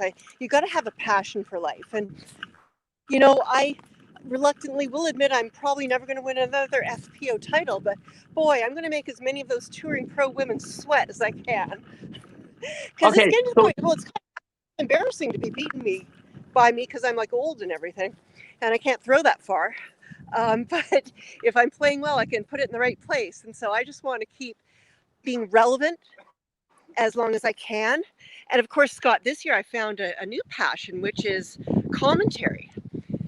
Yes. And so I've done some commentary with Terry Miller, the disc golf guy, post-production, but I started getting into live commentary. I was invited by Jeff Spring to do some live commentary for the Disc Golf Network, and I'm just finding I absolutely love it.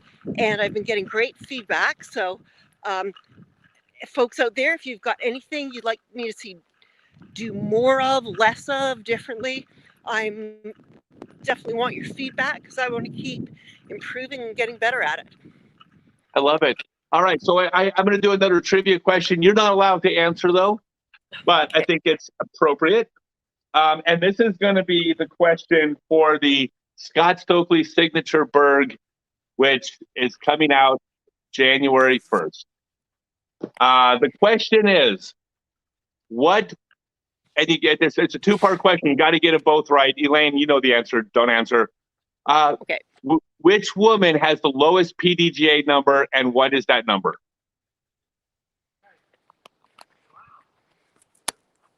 And let's see how long it takes. Yep. And I'm going to go ahead and let's see. Uh-oh. Do we have a tie? All right. So what? Do we have a We're tie? coming in. Nope. No one's answered yet. Let's see. Oh my gosh, look at that. So good. Not Gail McCall, not Barry Becker, not T.D. Ugaldi. She's number 67. Oh, interesting. Mary Becker, number 6, not correct. Susie Horn, number 300, not correct. I think Judy knows the answer to this one. I think she's just wanted to give Susie a shout out. Mary Becker, number 6. No. Joke. Yep. Oh, but what number? We need the name and the number. We got Joe Cahow, number 4. Yep. Message I would have guessed me. number 3, but I knew it was Joe Yep. Cahow. No. Number 3 was Dan Roddick. Number 4 was Joe Cahow. And I thought that might catch some people because it's spelled J-O. Signature Berg. Please message me on Facebook with your address, and I will get that shipped out to you as soon as they're live. So right now, these don't exist yet. They're all hypothetical tour discs that may be coming out. And guess what? Perfect timing. Elaine, I love you to death. Let's watch you make one more shot, and then we're going to let you go. We got someone in the green room, but go ahead and make your shot. Okay, wow. Okay, pressure. Yeah, no pressure. And this is only for everything.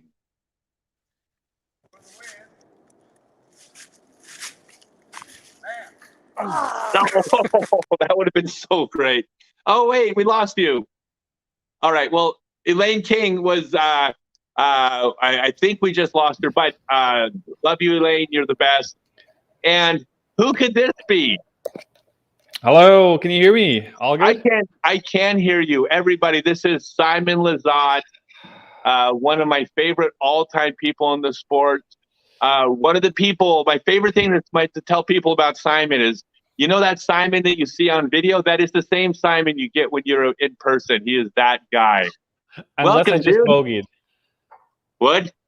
Unless I just bogeyed, then I'm grumpy. Yeah, well, you're allowed to be a little bit grumpy, but you should tell me. Yeah, then you throw the next shot like you choose the wrong shot. You need a caddy telling you what routes to throw. What's up, man? How's your Christmas going? It's good. It's been a crazy month. I did Vlogmas full on, so for 24 YouTube videos in a row, and it was a grind, but it was extremely successful and super worth it. So I don't know. My brain is still kind of all over the place, trying to I don't know, go through everything I went through in the last 24 days. It's been pretty crazy, and now we're just kind of trying to relax a bit. Natalia's family is about to come over, and it's going to be just like a small, low-key, just like a Christmas lunch and dinner soon, I think. Yeah, and you're about to have some big news here pretty soon, right? 6 more weeks. 6 more weeks for what, Simon? I'm going to be a dad. Congratulations. Yeah, Do you know if it's a son? You know if it's a boy or a girl? Yeah, we're going to have a son. Wow, man. Are you nervous or excited or everything? I don't know what to feel. It feels a bit unreal until it gets real, I guess. So I don't know. I'm just going to let it hit me and see what happens. I don't think I can really mentally prepare for what's going to come. You just kind of got to live it. You do have to live it. But the thing is, you'll be great because of the person you are. Like, you'll have absolutely no problem. You'll smash it. So I got a question for you. So you traveled for years and toured and enjoyed yourself, but you had a paradigm shift where you now kind of wanted to do life and the pro career differently and settle. Yeah, so I did 3.5-ish years of like the full-on RV life on the road, kind of like a non-stop tour, it felt like. And that's when my home base was still over in Germany. And I noticed pretty quick that this full-time tour life, what you're doing now, apparently for the rest of your life, which is crazy. I noticed pretty quick it's not for me. Like, you'll know that you got to be a pretty specific personality type to not need like a home base and just full-on embrace all the challenges and all the craziness that road life brings with it. And it was just not for me. I always, after 2 or 3 weeks on the road, I always just felt a bit homesick, and I just needed something to feel like I arrived somewhere after a couple exhausting weeks on the road. So yeah, it happened to be Massachusetts, where I met Natalia 4 years ago. Amazing. Yeah, it's definitely not the most affordable way to do it, which also brings its challenges here and there. But for me, at least mentally and physically, I would say it's definitely the right way to do it.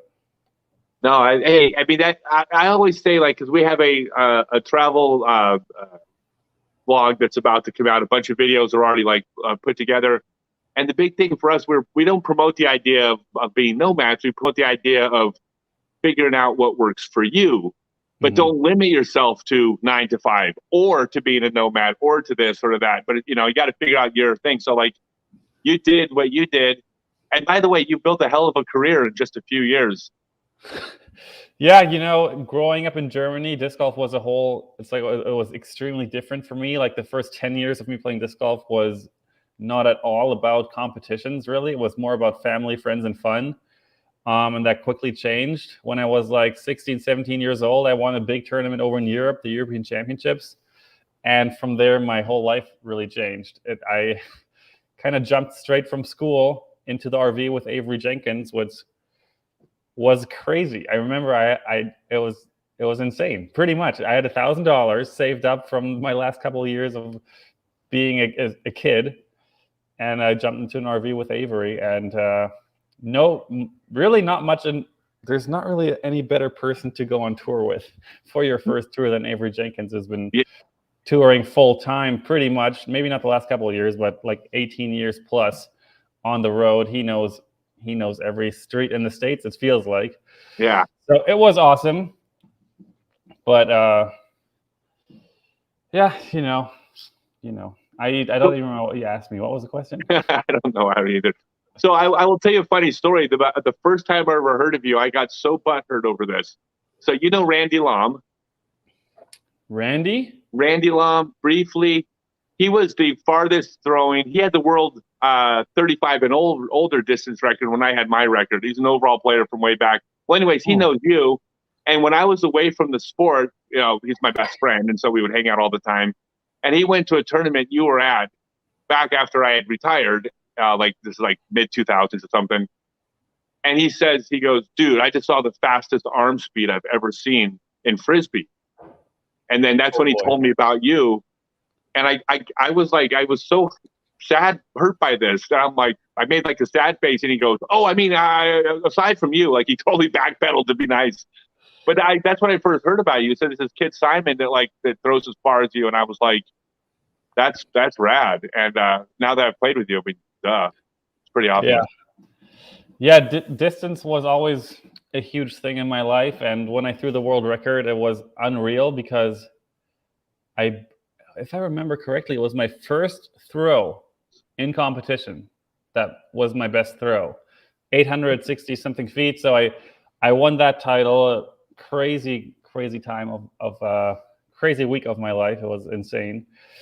And then a year or two later, I was also the first person to throw over 900 feet.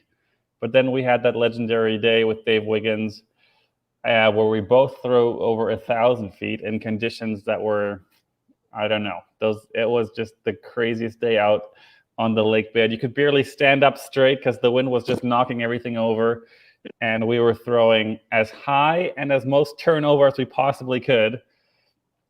And the discs just went so far you couldn't even see them anymore. You just had like 10 spotters out there. They were running around trying to find those discs. It was madness. So yeah, I don't know. I wish I would know like why I have a fast arm or can throw that far, but I really can't explain it. I know you know much more about the teaching side of disc golf, but I still kind of got it. I threw over 700 feet here with a max weight TD3 just like 2 weeks ago on a soccer field. So I guess I can still push one probably over 80 miles an hour if I have to. Amazing. So I need to tell you right now, that video, that vlog that we shot at Maple Hill that day, yes, was like, that did so much for me. I appreciate you so much for shooting that day. Oh, my pleasure. There's really no better message I can get than from a Frisbee legend or pretty much any big name in the sport of disc golf. Hey, I'm in town. Let's go play. And I'm like, That's exactly what I've been waiting for. Let's do it. So no, it was obviously all my pleasure. Yeah. Well, the thing that was great, and this is because I have a whole lot of stuff happening right now that I'm going to be announcing after January 1st. But a lot of it came from that video, because one of the things for me is that I've been outside the tour doing my own thing. And it's kind of be hard to get a gauge on the outside, my following or my pull or my ability to move the meter, because I'm not part of the group, right? And when I did your vlog, and I believe it's the most viewed video you've ever put up. By a lot. And by a lot. Like it's like almost double number two.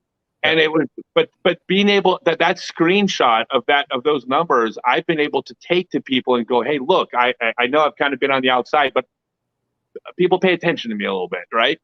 And that's done so much for my career, Simon. Just that day, that thing you put together, but also the endorsements, just the words you spoke about me during that. Like, people listen to you. You're Simon Lizotte, and when you say these things, people believe them and follow them. So it means the world to me, everything that did for me. In fact, you can keep all of your ad revenue. You don't even have to share it with me. Keep it all. I think at the time it was only like $800, so it was just pennies. More than that. But anyway, so how? Yeah, what I about don't understand. Go ahead. So what about your injury? That's been like the biggest question people have, is that you were struggling with injuries last year, but you were taking time off, and now you've had a whole winter. How are you feeling? So pretty much all through Vlogmas, I've been throwing almost on a daily basis, and not just throwing to go play a run of disc golf, but I did a distance contest. I did some trick shots. I did a lot of ace runs. And obviously those are much more reps and not what you would usually do for a run of disc golf. Right. And I am very happy to say that my elbow feels better than it has in the last 2 years. I still feel it. So beautiful. after the distance contest, I threw about 7 or 8 pretty much max power shots. And after that, I noticed, like, okay, this is when you don't throw max power anymore, like take a break. Mm-hmm. So it's definitely still there. It's not like 100%, but it's definitely to a point where I'm not anymore worried about it during like a normal golf shot, which is really where I want to be. I can throw comfortable couple forehands a day as well without any worries.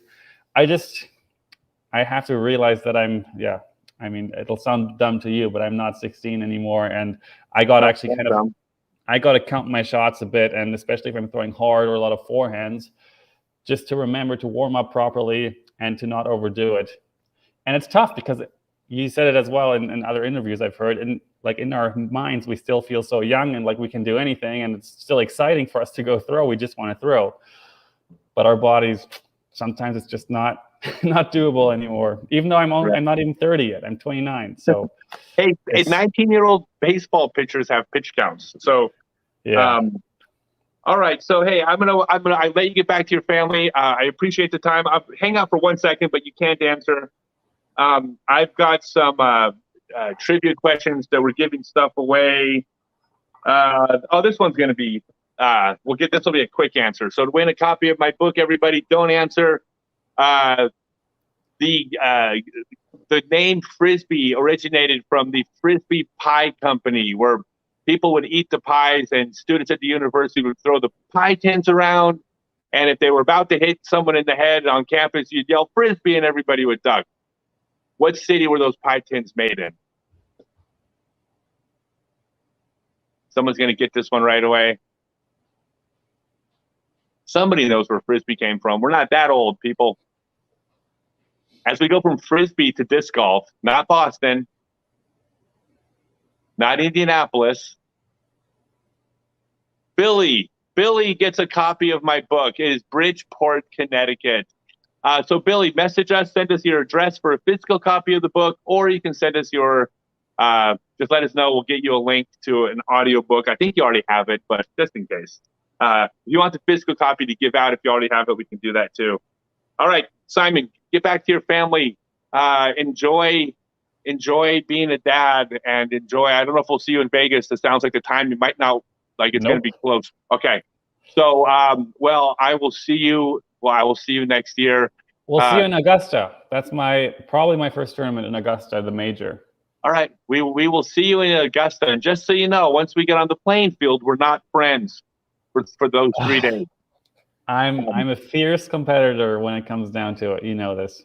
That's what I tell everybody. Like, I'm a fan of all the kids on tour, except when I'm playing against them. I'm a fan of none of them. I'm out there to beat them. So, but until then, you're one of my best friends among the new players in the sport. Thank you, Simon. Have a great holidays. And Merry Christmas, Scott, and everyone watching. Thanks for having me. Yeah, man. Thank you so much. All right. So the next person, dude, this is awesome. All right. So I have, and I hope I don't have, there's no jinx factor here, because I've anointed certain players as some of the up and coming players, not up and coming. That's not fair word. That's the wrong word. About to be breakout stars, on the cusp of winning majors, players. And I'll tell you right now, 3 of the people on my show last year, James Conrad, Jennifer Allen, who won Women's Masters, and Brad won U.S. Masters. So I'm good at picking them. Luke Sampson, what's up, dude? Hey, Scott. Just, in the other room from my family party right now, and enjoying the time I got back in the Mundelein is where I'm from. So it's really nice. It's things are good. Yeah, no, it's cool, man. So I wanted to bring you on because I'm not playing partisan like with the manufacturers, but I realized I didn't have any Castaplas people on there, and the fact that you're out there, like, well, first off, your fan base is like, people love you. Thank you. Yeah. And well, I mean, there's a reason. I mean, you do things a certain way, you build a fan base the way you have, and you have a base that's got your back, dude. Because when I posted about you, the board lit up, right?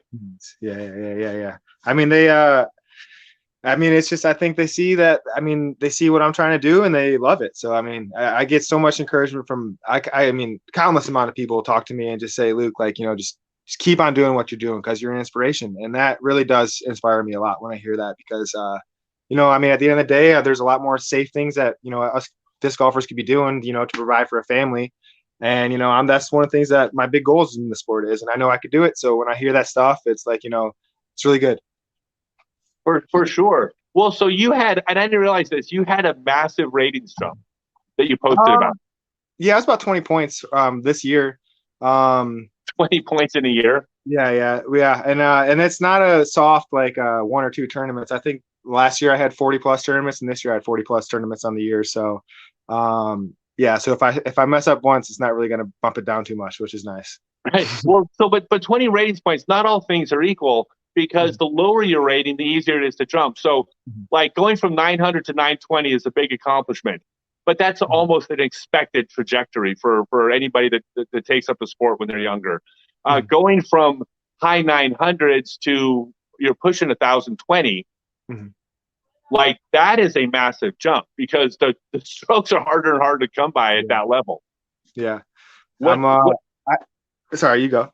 No, I was going to ask you, but is there something that you like? Is it just that you keep playing and you're getting better, or I think a lot of the times, like, if you asked me when I first hit the road, like, I feel like I was just like, my potential was always the same, so when you don't play your potential, you get disappointed. And I'm just doing, as the tournaments go on, like, you just keep doing less stuff that messes up your potential. You know what I'm saying? Like, you don't do as much stupid stuff, and the safer shot a lot of the times. And it's easy to say, but, like, just making that right mistake and keeping yourself in position is one thing that I'm trying to be a lot better at. And it's easy to do. Like, I remember the first tournament I played was at Ledgestone. That was right after I graduated college, and my dad was like, "Yo, I'm going to sign you up for this."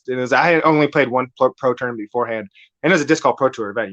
Ledgestone's huge, and of course, in practice, I'm shooting under par, doing great in practice. And of course, if tournament nerves come around that first time, I'm doing all this stupid stuff. But, like, I remember, you got the baseball field hole there. You know that one?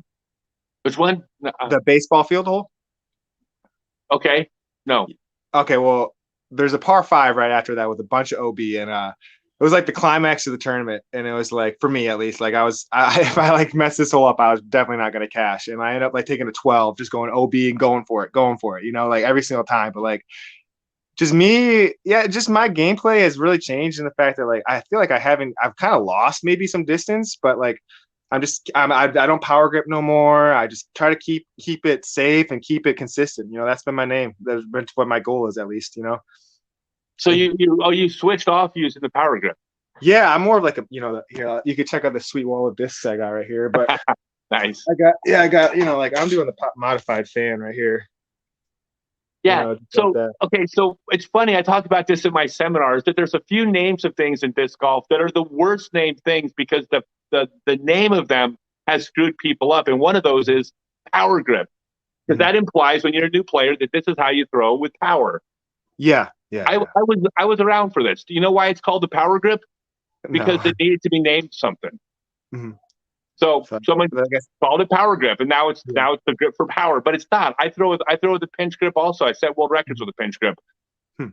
So the fact that you switched off the grip is like, that's cool, man.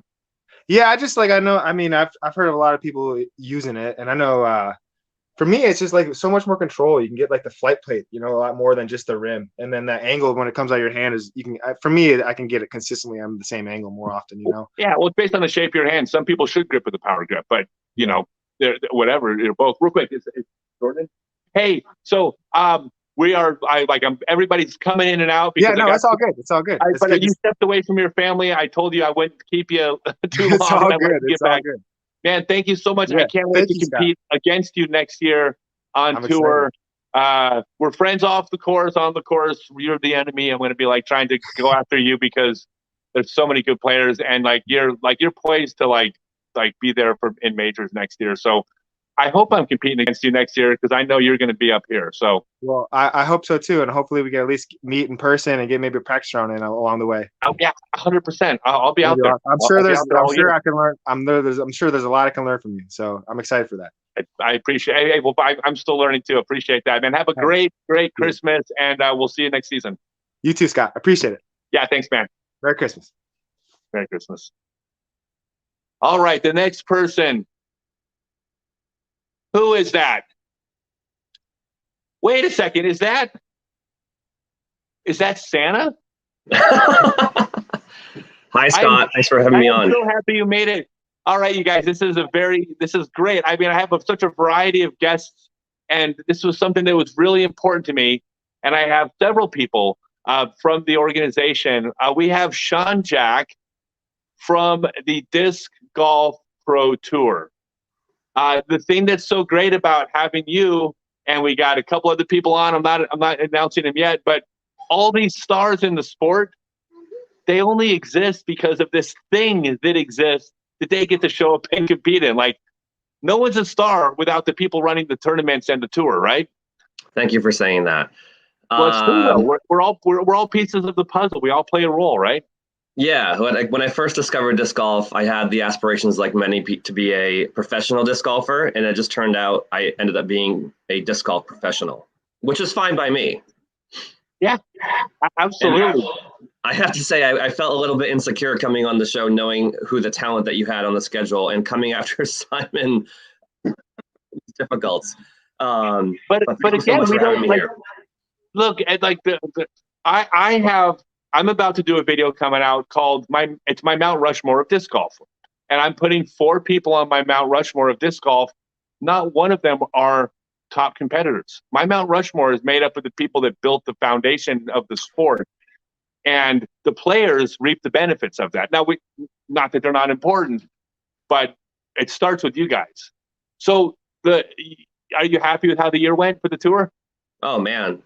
It exceeded expectations across the board. The growth of the sport and our viewers, the total views of the tour. Just so you know, last year in 2020, we did 20 million total views across all channels. That's Jomez, GK Pro, Gatekeeper, the tour itself. And this year we did 30 million. So a 50% increase after already on a hockey stick curve. So it's been remarkable. And the amount of partners that we're able to work with, the events, the added cash, the shots the players are making, it's just been fantastic. Oh, it is fantastic. What about next year? Real quick, is there someone in there? Okay. And I promised you we're gonna keep everybody for a few minutes, and I'll give you the excuse to get back to the family. But I real quick, anything special happening for next year you want to share? Sure. So, well, as you guys know, the tour merged with the NT. So now we're going from 12 Disc Golf Pro Tour tournaments to 15. And something that we're working on right now is actually we're trying to feature like a large scale like live music at some of the events. So maybe like 4 to 8 of the events will have like, you know, a stage and major sound and, you know, artists that you would see selling out like a venue of 1,000 to 2,000 people. So that's we want to make. Look what the PGA Tour does. Like, you know, if you go to a PGA Tour event, you can see a live band after the action's over. We want to emulate that and create a real festival style experience for all our attendees. That's too much. Real quick, I got to know if hypothetically I go out and I win every single tournament next year, are you going to change the rules that you have to be under 50? I'm glad that you said that. I actually have a bet with a Disc Golf Pro Tour employee that you will make at least an MPO2 card in the 2022 season. So please, all you need to do is get top 8 after one round. Like that's probably a 1035, 1040 rated round in the first round. And then I'll make $100. And I have the whole season. You have my word. I'll do that. Wow, nice. That's Breaking for news. sure. You know, this is a grand experiment for me, but I have never in my life been in the shape I'm in right now and training as hard. I'm going to shock everybody but me. So go ahead. What I'm trying to say is go ahead and spend that money now. Okay. Well, it's good timing since I spent so much money in the last couple of days. I'll need it. I love it. Hey, I appreciate you jumping in. That means the world to me. Thank you so much. I know that this was a travel day and everything for you. So get back to the family. Merry Christmas. We'll see you in Vegas. Thank you so much. Merry Christmas, everyone. Thank you for everything you guys do. Thank the whole, this is not just you. It's all of you. Thank you for making this possible for us. Thanks, Scott. I'll see you on the road. Awesome. You bet, man. All right, let's see who's in. Hey, another person that I've made the prediction is going to be one of the breakouts for next year. And I'll repeat this. You might not have heard this, but 3 of the people I asked to be on my show last year was Brad Schick, who went on to win U.S. Masters, Jennifer Allen went on to win U.S. Masters, and some guy named James Conrad I had on last year. So nice. I've been pretty good at buying stock. Yeah. What's up, Jordan? Not much, just hanging out. Dude, it's awesome, man. It was so great to see you down in Arizona. Yeah. I do. I have you pegged. People like you and Luke Sampson and Philip Bartholomew. Like, there's some people that I just watch play, and I'm like I see 1040 players throwing the disc, which means it's just there. It's right there, right? Exactly. Yeah, and that's what we talked about when you were here too. Is during our practice round, you saw how good I was throwing the drives, and like this is still like off season. So just imagine once I get that second to third puzzle or like piece down, like that putting, approaching, and just the mindset how to attack the holes. To my benefit. Yeah. How did you evaluate my throws? Did I scare you? Well, yeah, after you ace the wrong basket. Yeah. No, not that one. Talk about the other 17 holes. I did good on the other 17 holes. Yeah. A lot of your sidearms look good too. Like you're just going over the top. I was like, dang, I wish I could do that. And just got to have the confidence and do that eventually. Sidearms. You said the sidearms are like a new weapon. Yeah. You know, like adding the sidearm to your game is like you're adding 3 strokes once you it's Absolutely. 5 strokes eventually, 3 strokes immediately.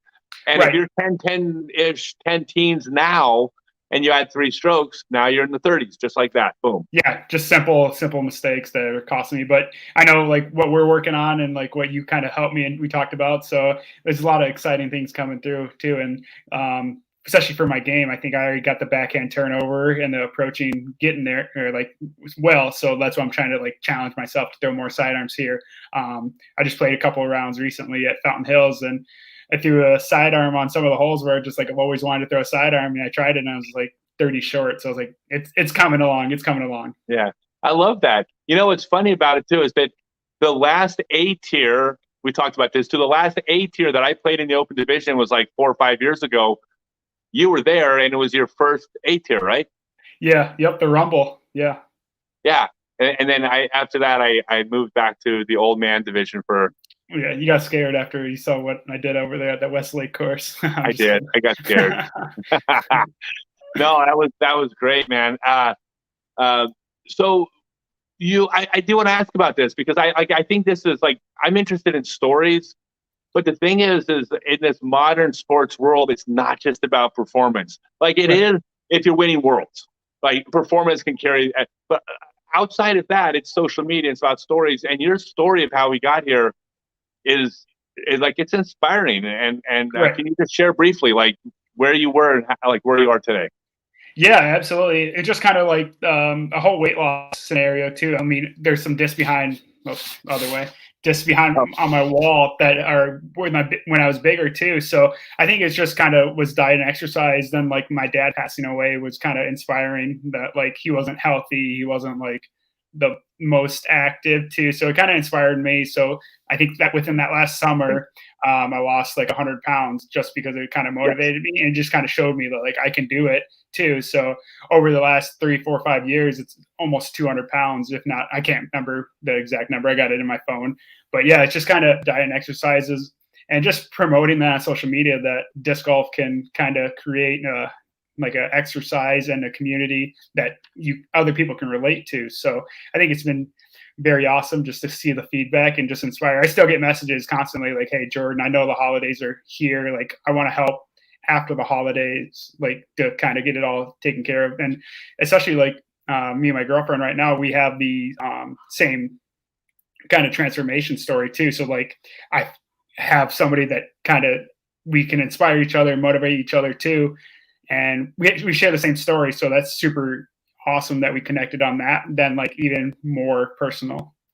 Yeah. I mean, well, it is amazing. And the thing about your fan base is so much nowadays, it's about a connection. People connect to you. There's something they to connect with, your personality, your religious belief, how you look, right? I mean, whatever it is, but you can connect to people on something and inspire them, and you can affect change.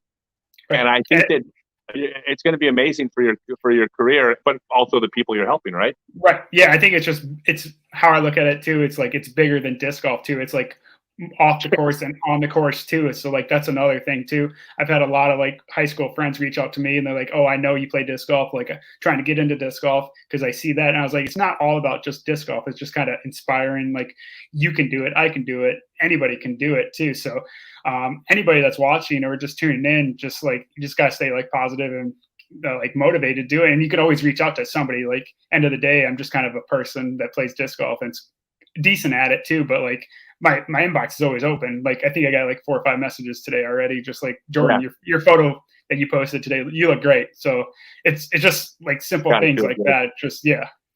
I love that. Hey, well, I told you I'd let you get back to the family without having to make an excuse, but I got one trivia question you're not allowed to answer. Okay. But stick around for this. Here, this is going to be a fun one, and this is going to be for another disc. Hypothetically, if I had a Tour Series Lutz coming out from Castaplast, I'm not saying I do. I'm just saying hypothetically, then if you win, this will ship in a few weeks when they become available. But they're not because I don't have one. But hypothetically, so a couple years ago, about 6 years ago, I went out to North Carolina, had a challenge match with Jeremy Colling, where we raised $10,000 for a little girl with a congenital heart defect. It's one of the things I'm most proud of in the sport. I know Jeremy is as well. She's still kicking and doing awesome. My plan was I was going to go to North Carolina because I wanted to embarrass Big Germ on his home course. Turns out that didn't happen. Wasn't even close. How many strokes did Big Germ beat me by? First answer gets the Lutz. I'll give you a hint. He embarrassed me on his home course. Who's got the gap? I'm going to say double digits. And oh, Ryan got it already. Yes, Ryan. No, not double digits. I kept it to single digits. Okay. All right, Ryan. You win the Lutz. Yeah, Jeremy beat me by 9 strokes. It was the least important part of the day. What mattered was Sophia. But yeah, that's what I get for trying to take on one of the best players in the world on their home turf. I'll try it again, but we'll see what happens. Yeah, rematch. There we go. All right. Hey, so message me your address. We'll get that shipped out to you. Jordan, thank you so much. Have a great Christmas. Thank you for stopping by. Yeah, thanks for having me. And thanks to Scott. I mean, he's doing awesome things, and just keep on the lookout for the Pro Tour. So hopefully you can take some of my lunch money sometime. I'm going to be taking some people's money. All right, man. Thank you All so right, much, see you Jordan. guys. Merry Christmas. Merry Christmas. All right. Let's see who's next. Who's next in the room? Hey, it's okay. So everybody knows Pete Ulibarri, right? Well, this is his brother Paul. I wish we could get. I wish we could get Pete on here. I thought about it, but listen. I mean, he has so much knowledge of the game and coaching and different things. Like he's a great player, better person. His knowledge of the wind is second to none. I'll add Ron Converse to that list. Don't send me an angry message, Ron. I know you're a master too. And actually, ironically, I don't think I've ever seen anybody throw in the wind better than Bradley Williams. Like maybe Kevin McCoy, but Bradley Williams is the master at golfing in the wind. But enough about them. What's up, Paul? Oh man, it's a good day. You know, Christmas. I traveled out to Sarah, my girlfriend's, who's Sarah Wysocki, her family. So I'm actually hanging with Ricky in the back, and we're having a great Christmas morning already. I mean, it was only about an hour and a half drive from my house. Okay, and so you had an amazing year. Like not just I mean, your disc golf career, is amazing. Like share with some people, like what was happening this year, and then I want to know what you got planned for next year. Yeah, sure. So this last year, I kind of took a back seat with the play. I didn't practice as much, and I really focused on branding. I focused on kind of getting my name out there a little bit. Successfully. Yeah, exactly. I mean, over the 10-year process or 15 years prior, I only focused on being the best player I could possibly be, and that takes a lot of time, as you know. I mean, that takes all your time. And I got to the point where I was looking at my bank account, and I was just like, "How this isn't gonna do it." I'm 33 now, and I was a top 10 player almost my whole career, and I just didn't make any money. And I said to myself, something's got to change. I got to start branding better. And so I kind of switched gears for a little over a year, and that's basically all my focus was. And last year, was kind of a breakout year for me as far as that stuff goes. I really, came into my own with learning the process of doing podcasts, getting your voice out there, kind of taking my time and giving more back to the fans. Jomez, my own YouTube channel, lessons, I just tried to kind of focus more on that, which I think takes a back seat to a lot of highly super competitive people. But it ended up working out, and last year was probably my best year as far as that goes. Sure it goes. I love that. Hey, I told you I wouldn't keep you on for long. We got people ready to jump in, and I know you want to get back to the family. I got a quick trivia question I'm going to post. You're not allowed to answer, but I got a question for you. Who is the youngest Open PDGA World Champion? And you're going to win a copy of my book, The Youngest PDGA Open Pro Champion. Let's see how I know this. What? I do know this. You do know this. Oh, of course. It was amazing. It was not Macbeth. Don Smith, you're going to get a copy of my book. It's Sam Ferentz. He was 16 years old when he went to Rochester, New York, and won Worlds. Sam was a living legend. When he was 16 years old, there was an era that was the Sam era. So, Paul, thank you so much for joining us. I appreciate everything. I love you. Like, you're one of my favorites out there. Congratulations on the transition from disc golf professional for professional disc golfer to disc golf professional, right? As your career evolves, so you can keep doing disc golf for a living. You're one of the good guys. You deserve it. I appreciate that, Scott. Thank you for doing this too. I know a lot of people are super stoked that you're on here and getting us all together in one place on Christmas. Changing the world one little podcast or one little Facebook Live at a time. For real, man. You're the man, and I can't wait to play against you next year. Yeah, it's going to be a blast, man. Thank you so much. Have a great Christmas, and we'll see you next season. Bye. Awesome. All right, let's see who's next. Wow, Arizona is representing. One after another. Oh, so I'm I'm hearing static on my end, but I don't think everybody else is hearing static. So if you, I think it's just me. So I'm going to do my best to hear. It's not, I don't think it's anything you're doing. I think it's just my end. But we have the current U.S. Masters FP40 Masters champion, Jennifer Allen.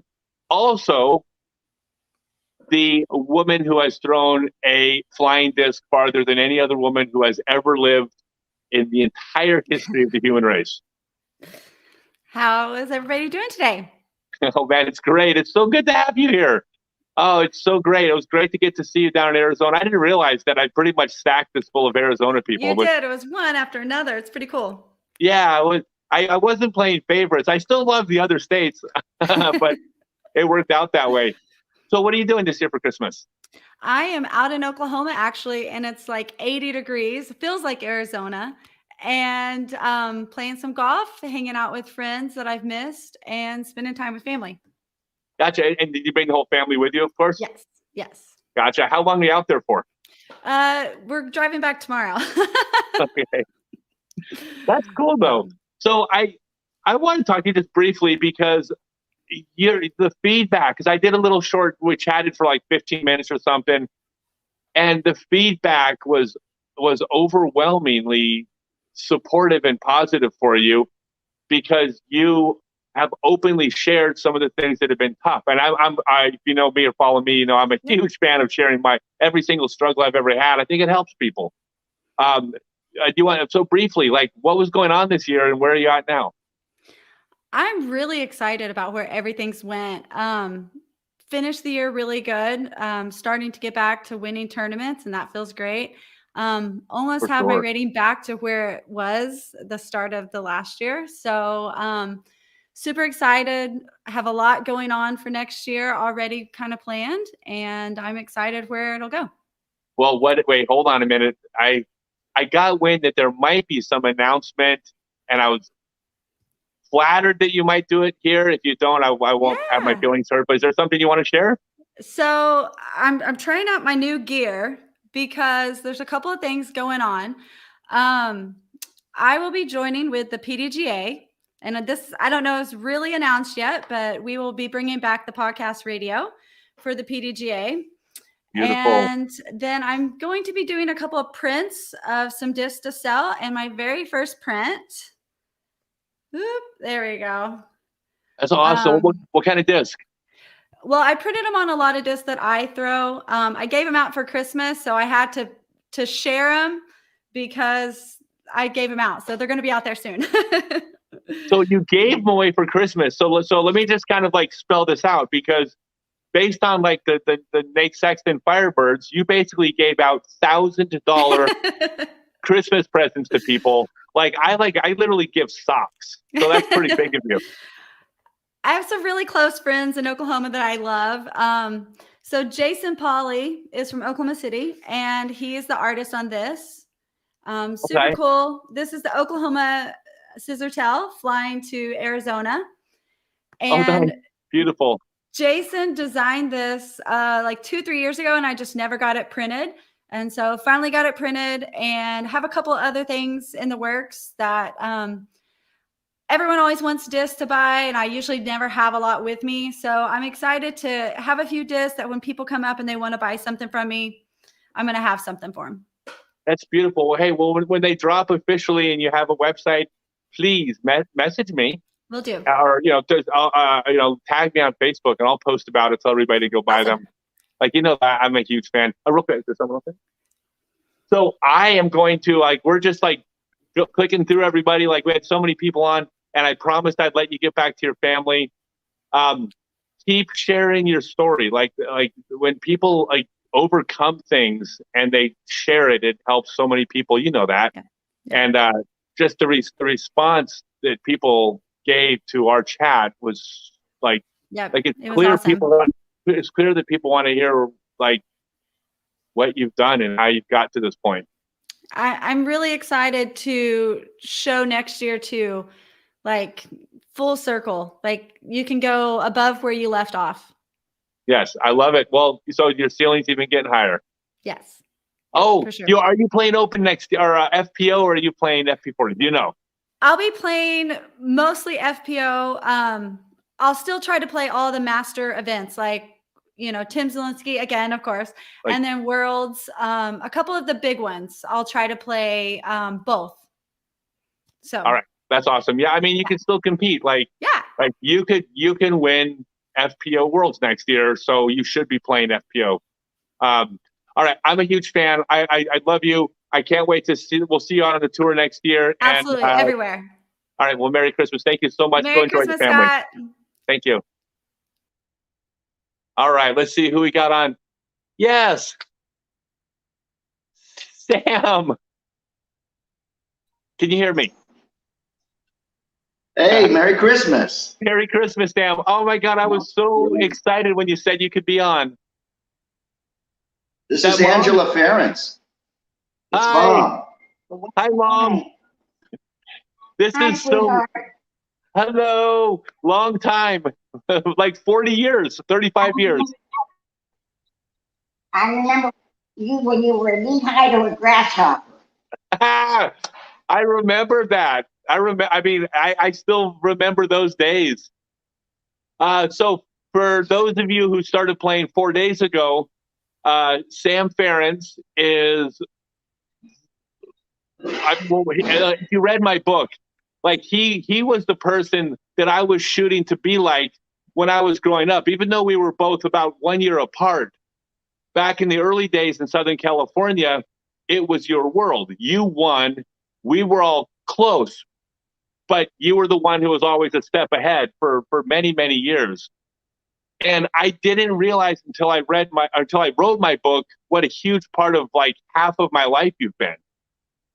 It's a real honor to have you, Sam. Thank you. Thanks, Scott. Thank you, man. Merry Christmas. Yeah. And it's great what you're doing. Reaching out to people.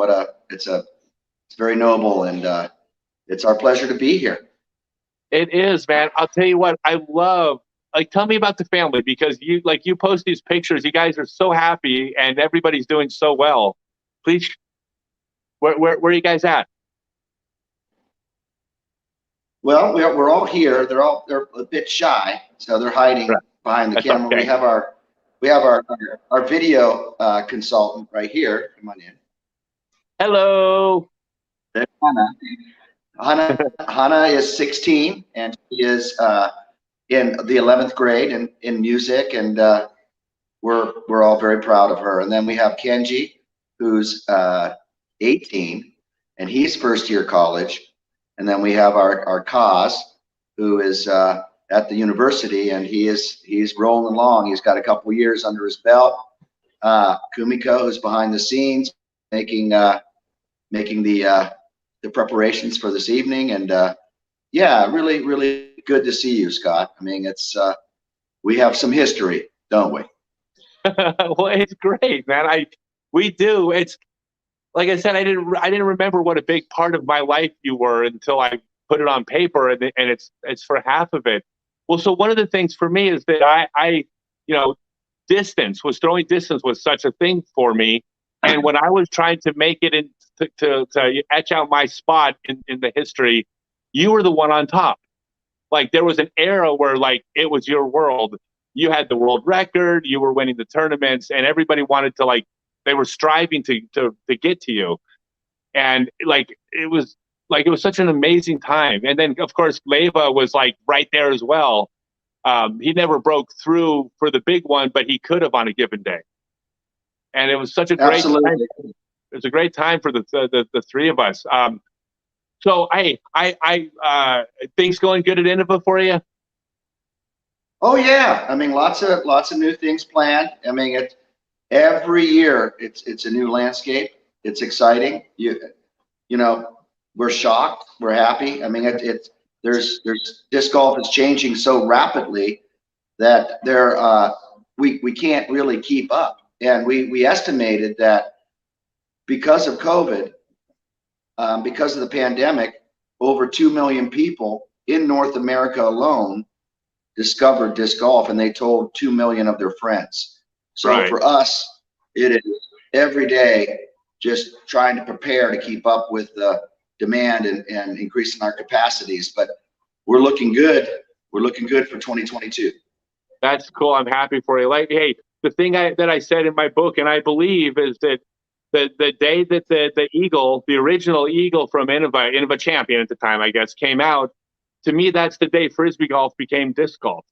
That was the single largest paradigm shift in the sport, and everyone there was a part of it. I know we've necessarily been on different teams over the years, but I have so much respect for everything Innova's done. Disc golf would not be remotely where it is today without you and all the people there that drove our sport forward.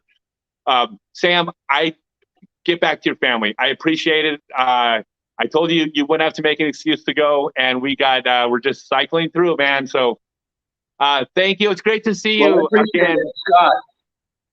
Yeah, for sure. I mean, you again, the reason why I had to be on top of my game back in the day was because of you and Leva and the guys, Scott Zimmerman, and all the dudes back at La Mirada. I mean, you guys drove me to practice and to practice every day. And Leva and I would be at night throwing discs in the parking lot of gondolas until 9 o'clock, until Mom came to pick us up. And that was just a normal ordeal. It was a full on, it wasn't a sport to me. It was a lifestyle, and it still is to this day. Yeah. But I'll tell a story. I don't know if you remember this, but you were after me for years, for the record, which you eventually achieved. But you came to me at a wintertime open. It was probably 20 years ago, and you handed me a present, and you said, "Merry Christmas," or "I just want you to have this." And it was like a sweater or a sweatshirt. It was very strange, but it was cold at Oak Grove, so I wore it, and I wore it for a number of months until Mom washed it, and then we looked inside, and there was writing. Do you remember this? Yeah. There was writing on the inside. You had put on the inside of this sweatshirt saying, "Somewhere right now, I am practicing, and when we meet in competition, I will beat you." That sounds like me.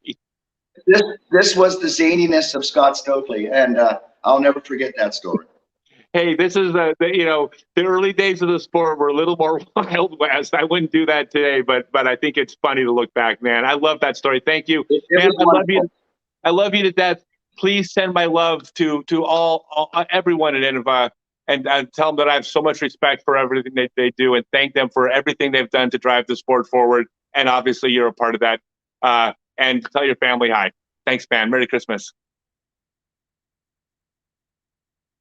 Oops. All right. Let's see who's in there. Hey, what's going on? What's up, dude? Finally get to chat with you. Merry Christmas, man. Thank you so much for jumping on. Of course. Yeah, thanks for having us. Yeah, so by the way, this is Brody Smith and Kelsey. Very much welcome. Yeah, that's cool, man. I absolutely love it that you were able to jump on. We haven't met. Yeah, I guess if you're going to be at Vegas, I guess that'll be the first place. We might meet up beforehand though too if you're out in these parts. But yeah, I would love that. So I got to tell you right off the bat, I am a huge fan of what people would call the Brody experiment, because no one knew where this was going. No one knew what to expect a couple years ago. Yeah. And no, it's been a really fun journey so far, and really looking forward to next year. And it's been really cool just kind of trying to figure out another completely brand new sport, and kind of just starting from, obviously a little background with throwing Frisbees, but it is a lot different than what I thought it was going to be. Absolutely. Well, the thing that I look up to the most about you, that I love, is something the way I've lived my life. If like in my book, is that I kept trying to innovate new ideas. Well, you can't make money doing this. Well, how do we know? No one's done it. Well, you can't do this. Well, no one's done that. And of course, not everybody tells you can't do it, but they're all thinking it, right? Mm-hmm. Yeah. And you sat there and said, well, you can't only make a living throwing ultimate Frisbees. I can. Well, Kelsey just showed up. Oh, hey, hello. Nice to meet you. Hi, nice to meet you. We just got back from the course, actually, so we're cooking up some food here after working up a little bit of an appetite. But yeah, no, it's been really fun to see just kind of what is possible, and especially just obviously with the fan base and stuff of everyone supporting me no matter what I'm doing, if it's Frisbee, golf, or disc golf. It's been kind of a wild journey, especially with the YouTube thing. You know, I got in really, really kind of early on when it was still very it wouldn't be the first thing to tell someone what your job was you make YouTube videos. So right. It's really cool to kind of see now, like so many people now on the Pro Tour even are out making YouTube videos and using that kind of as another source of income for themselves. Yeah, well, but even bigger than that, just the overall spirit of your life, which is like not letting people put barriers in front of you, thinking outside the box. You know, like that's exactly what you've done. You've kicked down walls, dude. And yeah, people can learn from that, right? Yeah, no, I think it's really, at the end of the day, it's like you just have to find stuff that you're really passionate about, and whether someone is being able to make a living doing it or not, if you really, really love what you're doing, it doesn't really matter, and you'll kind of figure it out as you go. At 100%. So you're going to be in Vegas. Is your plan to hit the whole tour like next year?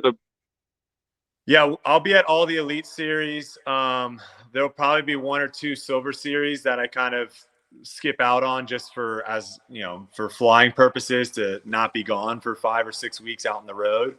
But other than that, yeah, I'll be at all the majors hopefully, and all the Elite Series as well. So I'm looking forward to it. It's just around the corner. So this is kind of grind time for the next 2 months.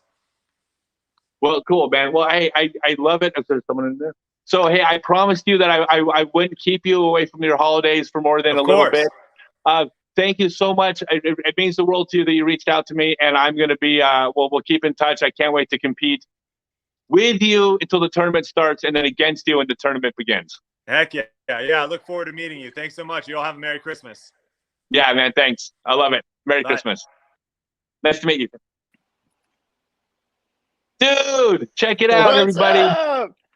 Scott, Merry Christmas, my friend. Merry Christmas, man. The world's authority on disc golf, strength, conditioning, moving, mobility, etc. What's up, man? How are you doing? Where are you right now? I am at my mom and dad's house in Southern California in Orange County, and having a good time out here. It is cold. It is raining, which is what we need in Southern California. But having a great time with the family. Took the family out, my dad and my brother and my nephews to La Mirada, through a few holes. They haven't really played a lot of disc golf, so got to spend some time with them on the course. And yeah, just having an amazing time, and get to spend some time with you and everyone else at this Frisbee family Christmas party. So thanks for having me on, Scott. Yeah, absolutely. Hey, I got a job for you. And it's just because I'm an old man. Why don't you take the next 45 seconds and tell everybody the most important things for disc golf conditioning? I'll be back in 45 seconds. Okay, sounds good.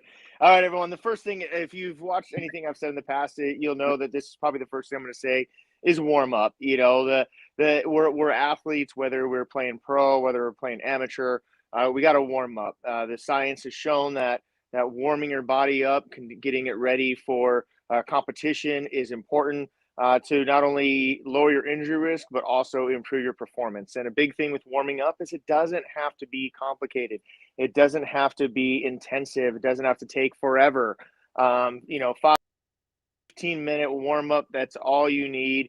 I've got a warm up that we've been doing since 2016, since I started Disc Golf Strong.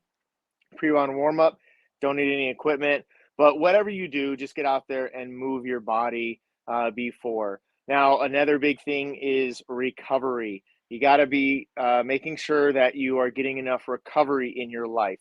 So whether you're optimizing your sleep, which we should all be working on, making sure that you're getting good hydration, making sure that, maybe get on a foam roller, a couple times a week, do a little soft tissue massage, because if we are putting so much stress on our body, that's that's something that's going to happen when we play disc golf.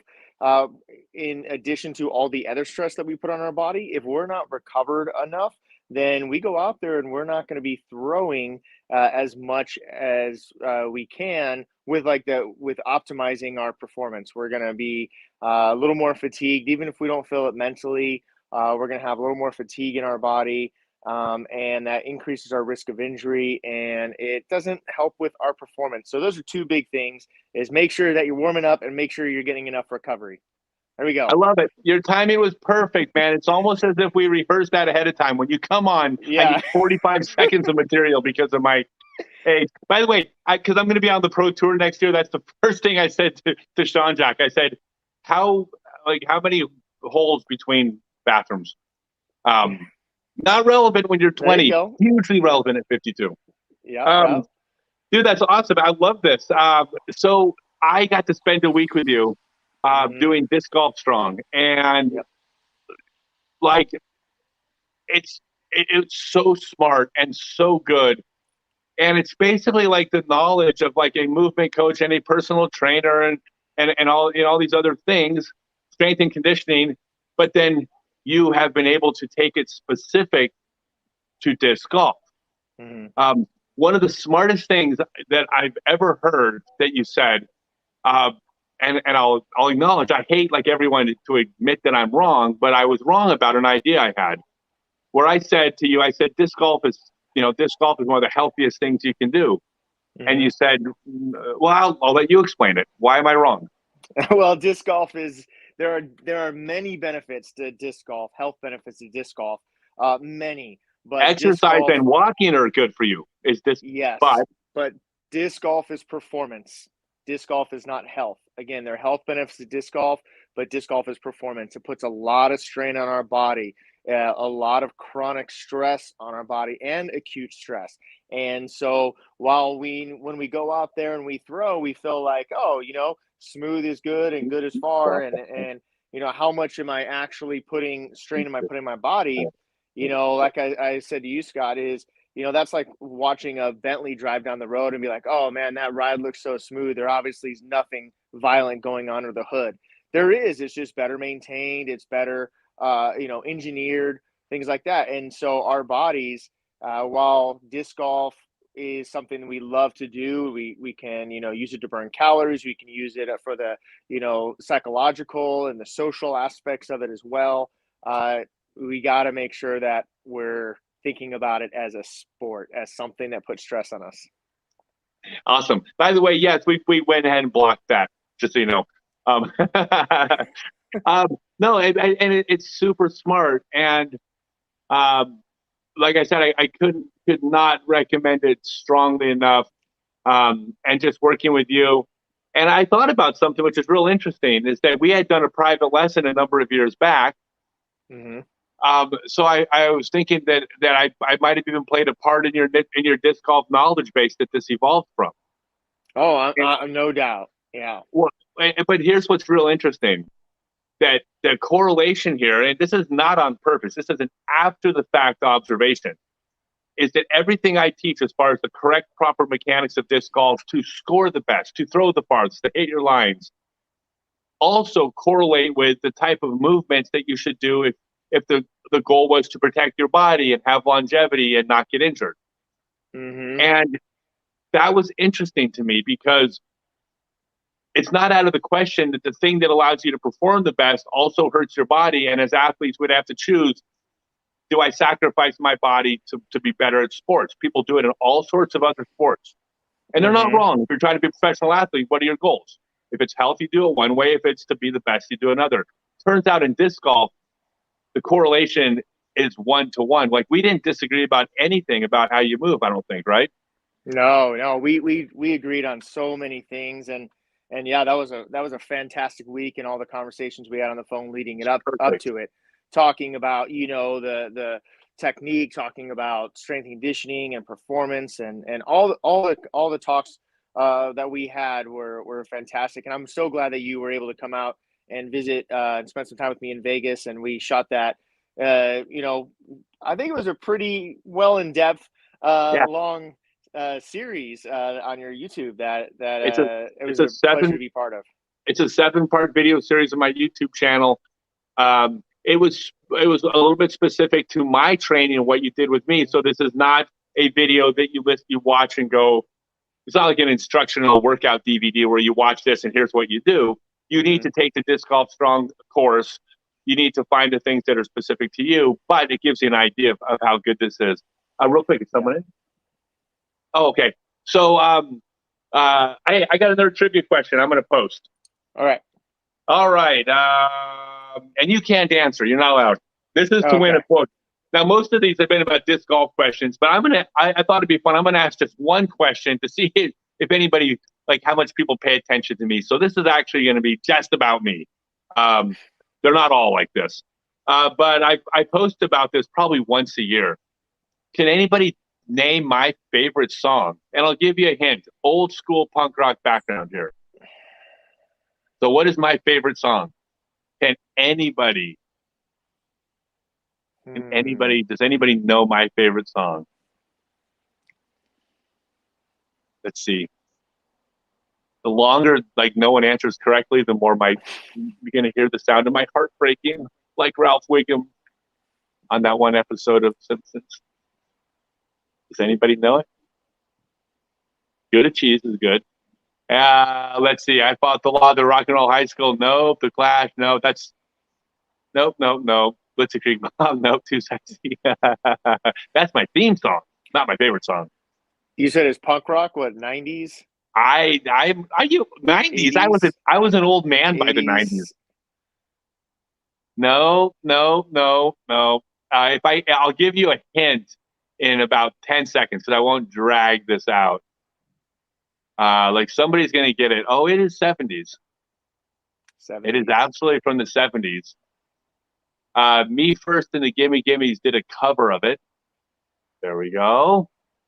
Although most of the songs they did from the 70s. All right, I'll give you guys a hint. It was originally sung by Kermit the Frog. Originally sung by Kermit the Frog. Yes, originally sung by Kermit the Frog.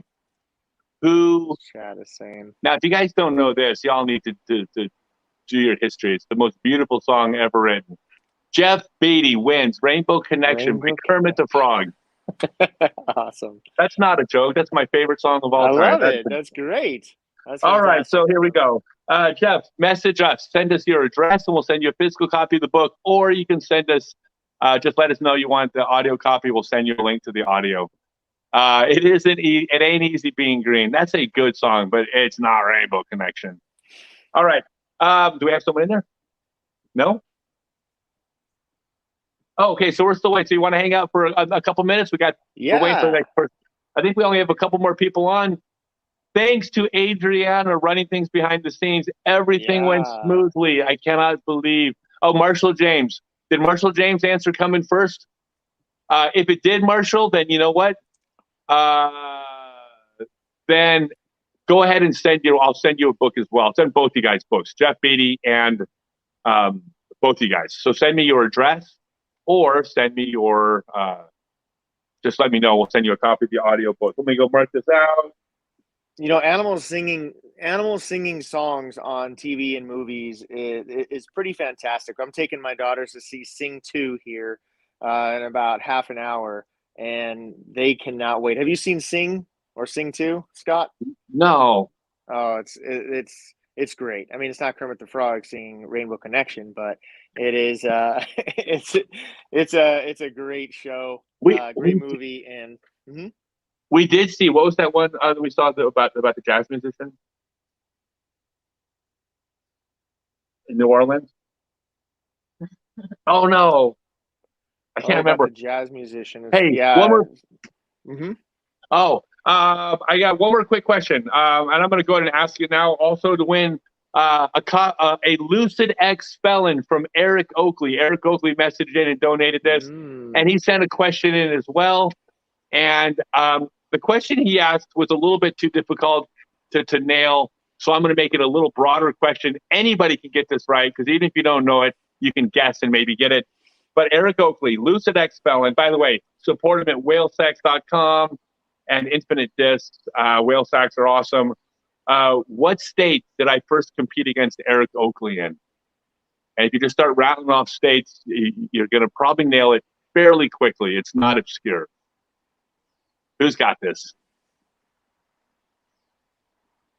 It is Alan Pipkin. Wow, that was easy.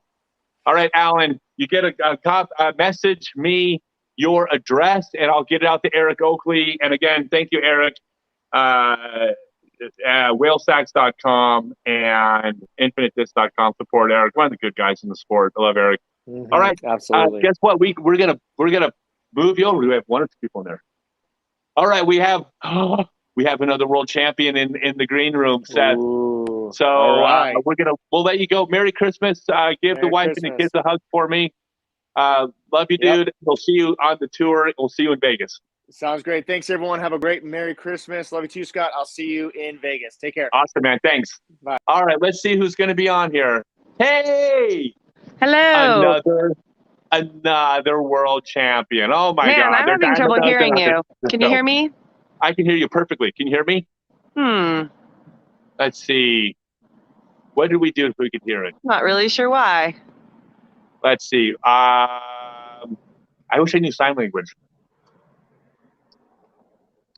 What did you do to make it so she could hear? Is it microphone? That's on speakerphone? Let's try that again.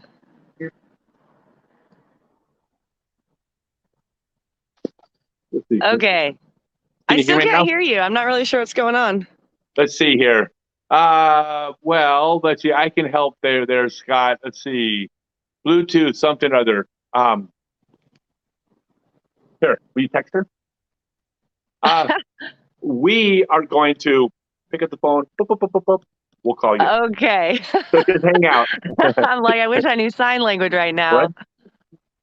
What? Okay, so we're gonna switch, but hang on. So go ahead and text her. Wait 1 second. Go ahead and text her and let her know first. Don't go. Yeah, my Go, phone just volume is all the way bring, up. bring Nate on also. That's easy. We're bringing both on. Oh. All right, Nate. So, what's up, dude? It's Nate Sexton. Dude, this is the most stacked lineup. This is incredible. What's up, man? How are you? I'm great. Merry Christmas. Merry Christmas to you too. What are you? You're up in Oregon? No, Washington. Washington. Yep. And it to everyone else in the country, it's the same. But if you're in Washington or Oregon, not the same, right? Yeah, true. Yeah, I was just at your home turf in Corvallis a couple months that's ago. awesome. Yeah, it was fun out there. What are you guys doing today? Anything special? Oh, just the usual. It's special as it gets. Just doing the Christmas thing. We're done with all the present opening. They got some Legos are getting poured out right now. We played some board games already, and we actually got some snow, which was cool. Like it's already kind of melted, but there's more supposedly on the way. But it was like fully snowing when we woke up in the morning, so that was kind of cool. First snow of the year, right on Christmas morning. Pretty lucky. That is amazing. I'm down here on South Padre Island, 8 feet from the Gulf of Mexico and 30 feet from Mexico. No snow. Must be snowing like crazy, huh? Yeah. Well, I thought I had it made, and then Philo logged on live from Barbados. Oh yeah.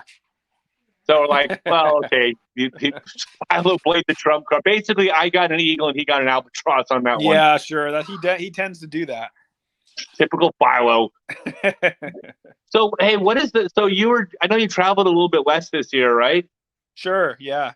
Do you have plans to be doing more traveling next year, or are you you're one of the people that is transitioning from professional disc golfer to disc golf professional? Yeah. What's going on next year? I don't have my schedule totally lined out. I hope to play slightly more, but as we all know, this COVID thing is not giving us a whole lot of indication as to when we can expect it to totally chill out. Right. But yeah, I mean, I'm hopeful that when we're going to be moving to Oregon in the summer because my wife will be getting her first full-on doctor job out of residency. Holy cow! Where? So we're going to go to Salem. She got a job there, so that'll be a busy time for us. But moving houses and all that. But I expect to be out there at least as much as last year, and hopefully slightly more would be great. That would be my preference. That's fantastic. And are you like doing more stuff with Innova these days, or are you more promoting your disc, or do you like is that evolving?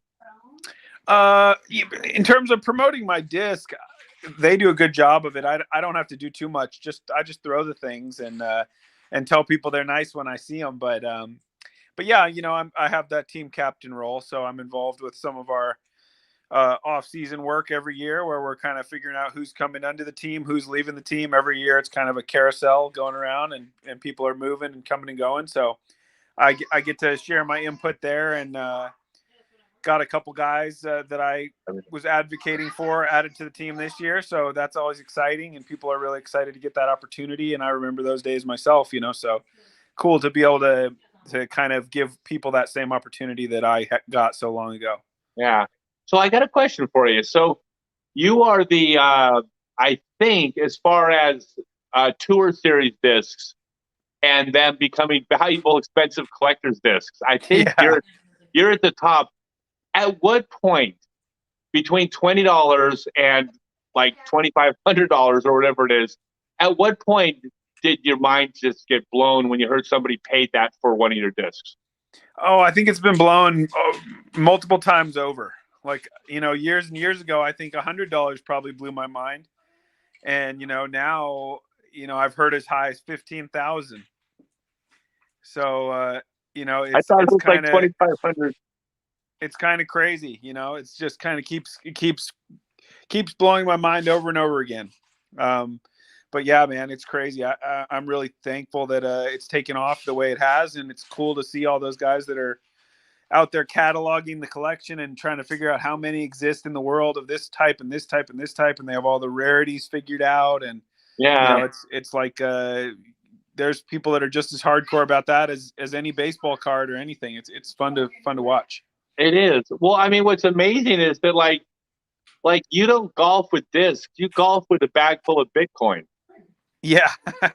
Right? Like where everybody's going, oh my God, I could have sent my kid to college if I only would have saved that golf bag full of 13 Sexton Firebirds. Yeah, you could. With the right 13 of them could get some serious tuition paid. If you have the correct ones, for sure. That is unbelievable. So like the kids, right? What'd you say? Kid or kids? I'm so sorry. Kid. I got Coraline, one kid, turned 4.5 yesterday. Gotcha. Yeah. That's cool. Like it's the years like where you can start actually like do you do the whole Santa Claus thing? Do you dress up and like? Oh, I don't dress up or anything, but yeah, we're Santa excitement is through the roof over here for sure. 100%. You know where I got this? Where? Like the Santa Claus Museum in Texas. North Pole? No, it's the Santa Claus Museum. It's not at the North Pole? No, not the North Pole. No. Oh, all right. Like no, I got it. Santa has a remote location in Texas. Nice. In Columbus, Texas. But like, yeah, like I love Christmas, man. I was never gonna miss the Santa Claus Museum. Yeah, for sure. Yeah. So that's awesome. What?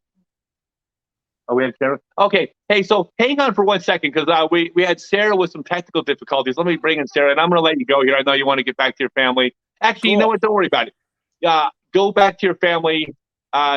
Please just give them a hug and just thank you so much. I love you, dude. You're like, I've told people this. Like, I think like you are probably the epitome of what a like fierce competitor who's also the most genuinely nice guy, and like how you can like be both those things at once. Like no one does that better than you, and Thanks, that's why man. everyone loves you. And that is, hey, there's a reason why your discs are popular. It's because of the impression you've made on your fans and your community. But you got it all, man. You got everything going for you. I'm so proud of you and happy for you, and I can't wait to compete against you next year.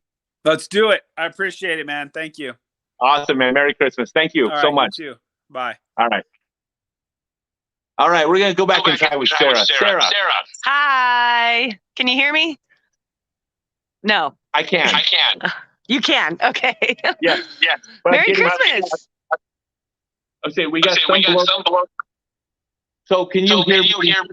Yeah, I can hear you now. Yeah. You Let me can't ask hear you. me? So do you have? When I'm talking, I'm hearing my voice coming back to me now.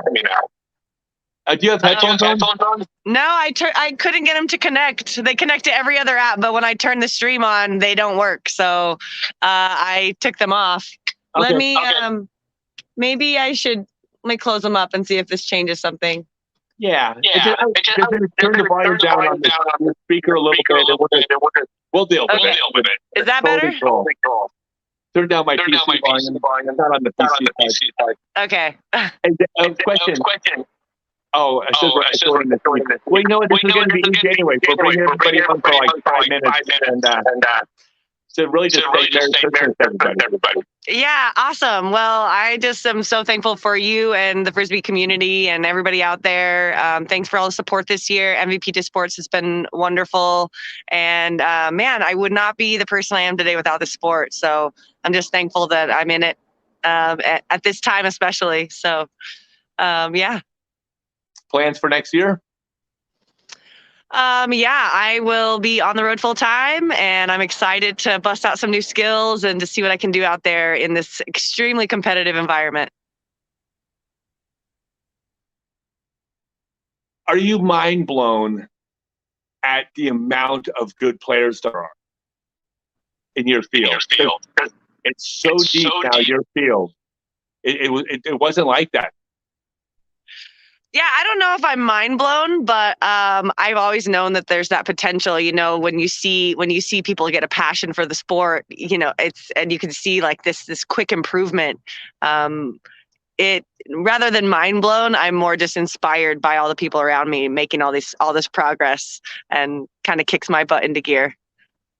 I think that's amazing. So I know we're still getting feedback problems, and again, we just wanted to get you on. We missed you last year. It's all right. It's weird. It's feedback sometimes, but right now it's not weird. So let me question MVP. You got big things going with them. What is your tour discs from MVP?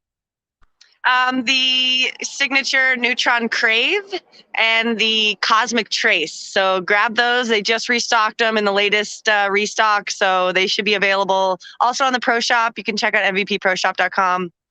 Also did a really fun interview with Brian Earhart on his flight diary recently, so go check that out.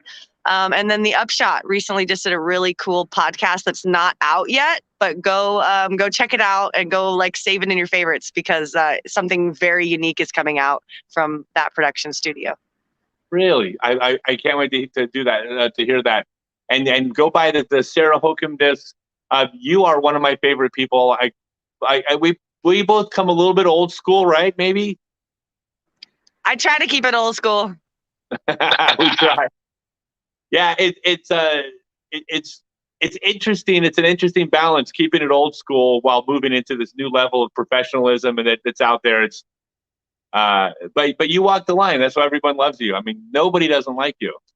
Oh, that's not true. They don't count. No, I mean, but you're one of the good ones. You're one of the people. You're personable. You're approachable. You're kind to people. You have time for people. You do all the things that make you someone that people want to be around, and that's all I mean. Hey, if you're a public figure, you're going to rub people the wrong way, but no one that meets you comes away going, I wish I didn't meet my hero, right? I mean, well, it's just great to be able to meet so many different people that we all share this little passion, and everybody's from such a different walk of life, you know, like different careers and ages and, you know, lifestyles, and we can all kind of come together and throw Frisbees together and put that all aside. No, I love that as well. Well, I'll let you get back to your Christmas. Thank you so much for stopping by. Obviously, I love you. I'm a fan. A sidearmer's got to stick together, right? A fan of yours, Scott. Thanks for doing this, and I love all the things that you're doing with the community. I can't wait to see you on tour next year. I know it's going to be great. I can't wait to beat the kids. Yeah, we'll be on that same track. Yeah, right. I love it. All right. Hey, Merry Christmas. Love you. We will see you in Vegas. All right. Love y'all. See you at the Disc Golf Con in Vegas. Whoop, whoop. Awesome. And we have one more person in. And guess what? We made it to the last guest of the show, but don't turn out because we saved the very, very best for last. I don't know about best for last, but I'm glad to be here. So we had Sean Jack on earlier, but I want to repeat something I said to Sean Jack, which is we have a like a who's who of rock stars on the show today. World champions, world record holders, national champions, like legends of the game, old school, new school. Zero of these players, myself included, exist without tournament directors, the Professional Disc Golf Association, and now the DGPT. And I'm going to be putting out my Mount Rushmore of disc golf, I think, in the next week.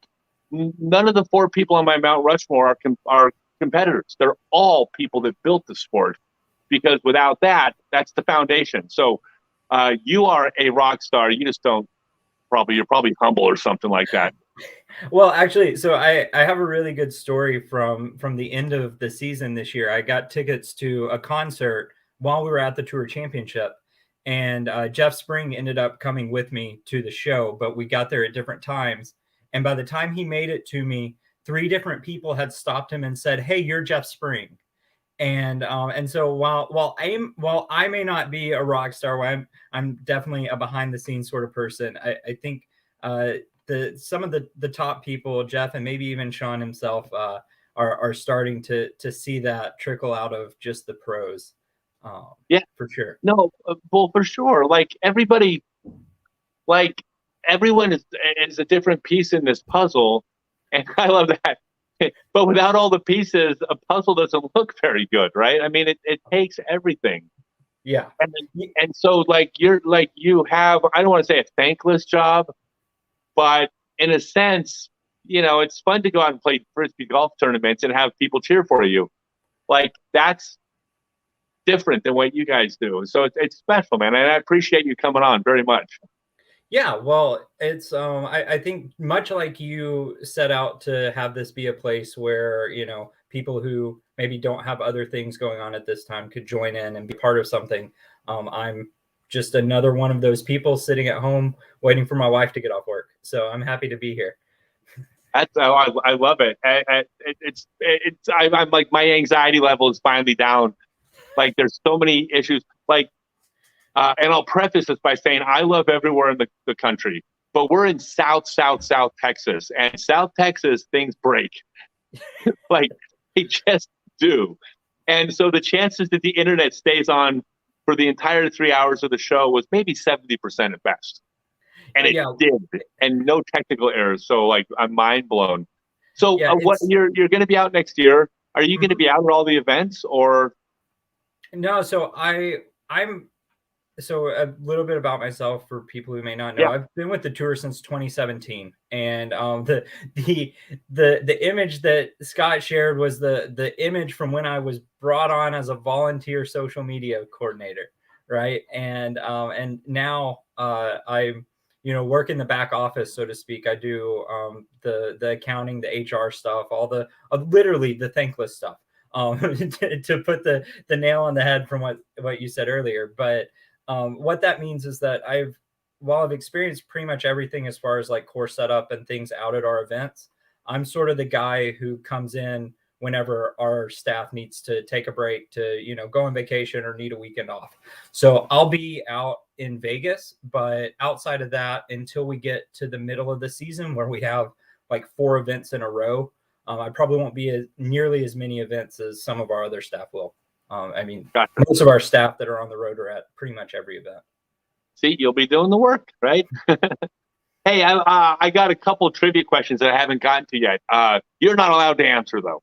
Okay. But I'm gonna shoot a couple of these out here while I got you here. This is going to be to win. I'm not saying there's a Tour Series stall coming out from Castaplast. Like this is definitely not coming out towards the end of January. But if it was, if you guessed this right, we would mail you one of these. But we're not, because they're not coming out. First person to guess, you need to come up with both answers. There were 2 world championships in disc golf in 1985. PDGA and World Flying Disc Federation. What cities were they in? see some of the old people. To me, 1985 is like not even that like long ago. Like I was literally at one of them. But 2 world championships in 1985. Santa Cruz. Nope. Oh, you can't win twice, Billy. And you also missed Helsingborg and Oak Grove. Nope. Toronto. Nope. Toronto and LA. I got Tulsa, Chaser, 90EX. Got it right. Tulsa, Oklahoma, and Helsingborg, Sweden. All right. So, Chaser, if you send me your address, we will send you a copy of the disc out to you. If they come out, which they're not, because I'm not doing Tour Series discs, so they haven't been announced yet. So, hey, anything special planned for next year? Anything new? Not really. I mean, we're sort of at a point where we're trying to continue to grow sustainably, but at the same time, get everything down to a T, from the player experience to the spectator experience, both, at events and online. So, we've got all of our events announced, for the most part. There's obviously some locations still to be announced, as far as like the All-Star event and then what we have cooking up for some of our other extra Pro Tour events that we have. But really, we've got the schedule out. We've got both the Pro Tour and the Silver Series, and just looking forward to another good year of competition, and really just enjoying the growth of the sport. That's fantastic. And again, the question that I had to ask Sean Jack as well: if I were to win every single DGP tournament next year, are you going to make it against the rules to enter once you're over 50 years old, or will I be able to come back and repeat? I don't foresee there being any rules related to age. So I think you'll be able to make it right back in. Yes. Don't get me wrong. By the time I'm 57 or 58, it's going to be a little tougher, but I got big plans for next year. Hey, Pete May's still out there winning, pro and am world championships. So there's hope. Pete, Pete is like literally the best of all of us. I love that guy. I haven't gotten a chance to play him in ping pong, but I hear that even if I had a chance, I wouldn't have a chance while I'm playing. So no, I've been in Pete May's training warehouse. He has a warehouse. He had, I think, 8 tables set up. All 8 tables had what are called ping pong or table tennis robots set up on each side. They would do different types of serves and shots for him, the same way like a tennis machine would shoot the ball over the net. But he had 8 of them filled with like hundreds of balls each that's programmed so he could be rehearsing his shots. That was his training warehouse. Yeah, Pete is on another level and everything. He is on my short list of favorite people in the entire world. Thank you, man. Thank you so much for stopping by. That means the world to me that you made some time today. And I know your wife's going to be home soon. So enjoy the family. And actually, I'm going to let you go, but you guys don't leave. Stick around for one more minute. We got one final thing to do before we go. But hey, I can't wait. I'll see you in Vegas. Yes. And I just thank you guys. Thank the whole staff, Jeff and everybody. And I'm going to speak about not just disc golfers, but we as people that were playing Frisbee golf in the 70s. This is what we dreamed of. We dreamed that this would happen someday. And the amount of people from tournament directors in the early 80s inventing how to run tournaments all the way up to the DGPT, every single person played a part in making this sport what we dreamed it would be. We knew it would be, but it's amazing. Thank you guys from the bottom of our hearts. Yeah, it's been great. It's like I told you the last time we talked. I don't think the guy who introduced me to disc golf thought that I was going to be where I am today, or that the sport would be where it is. So it's amazing to see where it's come, and to see all of the people who started back in the 70s and 80s, the ones who are still around with us, still supporting and just as excited as all of the people who came in the past 2 years. It is. It's unbelievable. All right, man. Well, thank you so much. Have a great Christmas. Enjoy the family when you finally get together. Yeah. And, Thank you. You too. Thank you. We'll see you guys. But everybody, don't leave. Got one more thing before we go. All right. Have a Thanks, good Seth. one. Thanks. Come join me. Thanks. Want to say hi? All right. So, hey, before we go, we got one last thing I want to do. She likes to be off camera, but this entire thing, all the logistics from the emails to the scheduling to the behind the scenes was run by this person right here. If you follow the Adventure Travels with Luna Facebook page and a YouTube channel coming out, but it's Adventure Travels with Luna. That's all of our non-disc golf stuff. This is Adriana. Nice to meet you.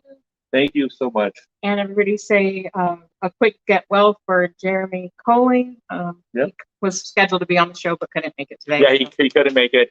But everything else, everything went smooth. Yeah. You made me look good. You do a good job yourself. Well, that's only because I'm so handsome. That's what I tell myself when I don't have my glasses on and look in the mirror. I'm like, that guy's like 30 years old. Oh, wait, no, he's not. Wait, yeah, he is. But hey, one of the keys, by the way, one of the keys to getting older, I've learned, is lie to yourself and then believe the lies. And if you can do that, you can deal with getting old, which is exactly what I do on a daily basis, and it works. All right. Hey, I love everybody, my Frisbee family. I love that I've gotten to choose the family that I have. I love that, like, my family is Adriana and my daughter. Like, I don't have a family. Randy Lam was probably the other person I would consider family. But I don't come from a family. Like, it was my mom and I. My mom passed. That was it. I had my Frisbee family, and that has been the safety net, and my rock, and my life has been all of you who play disc golf and play Frisbee.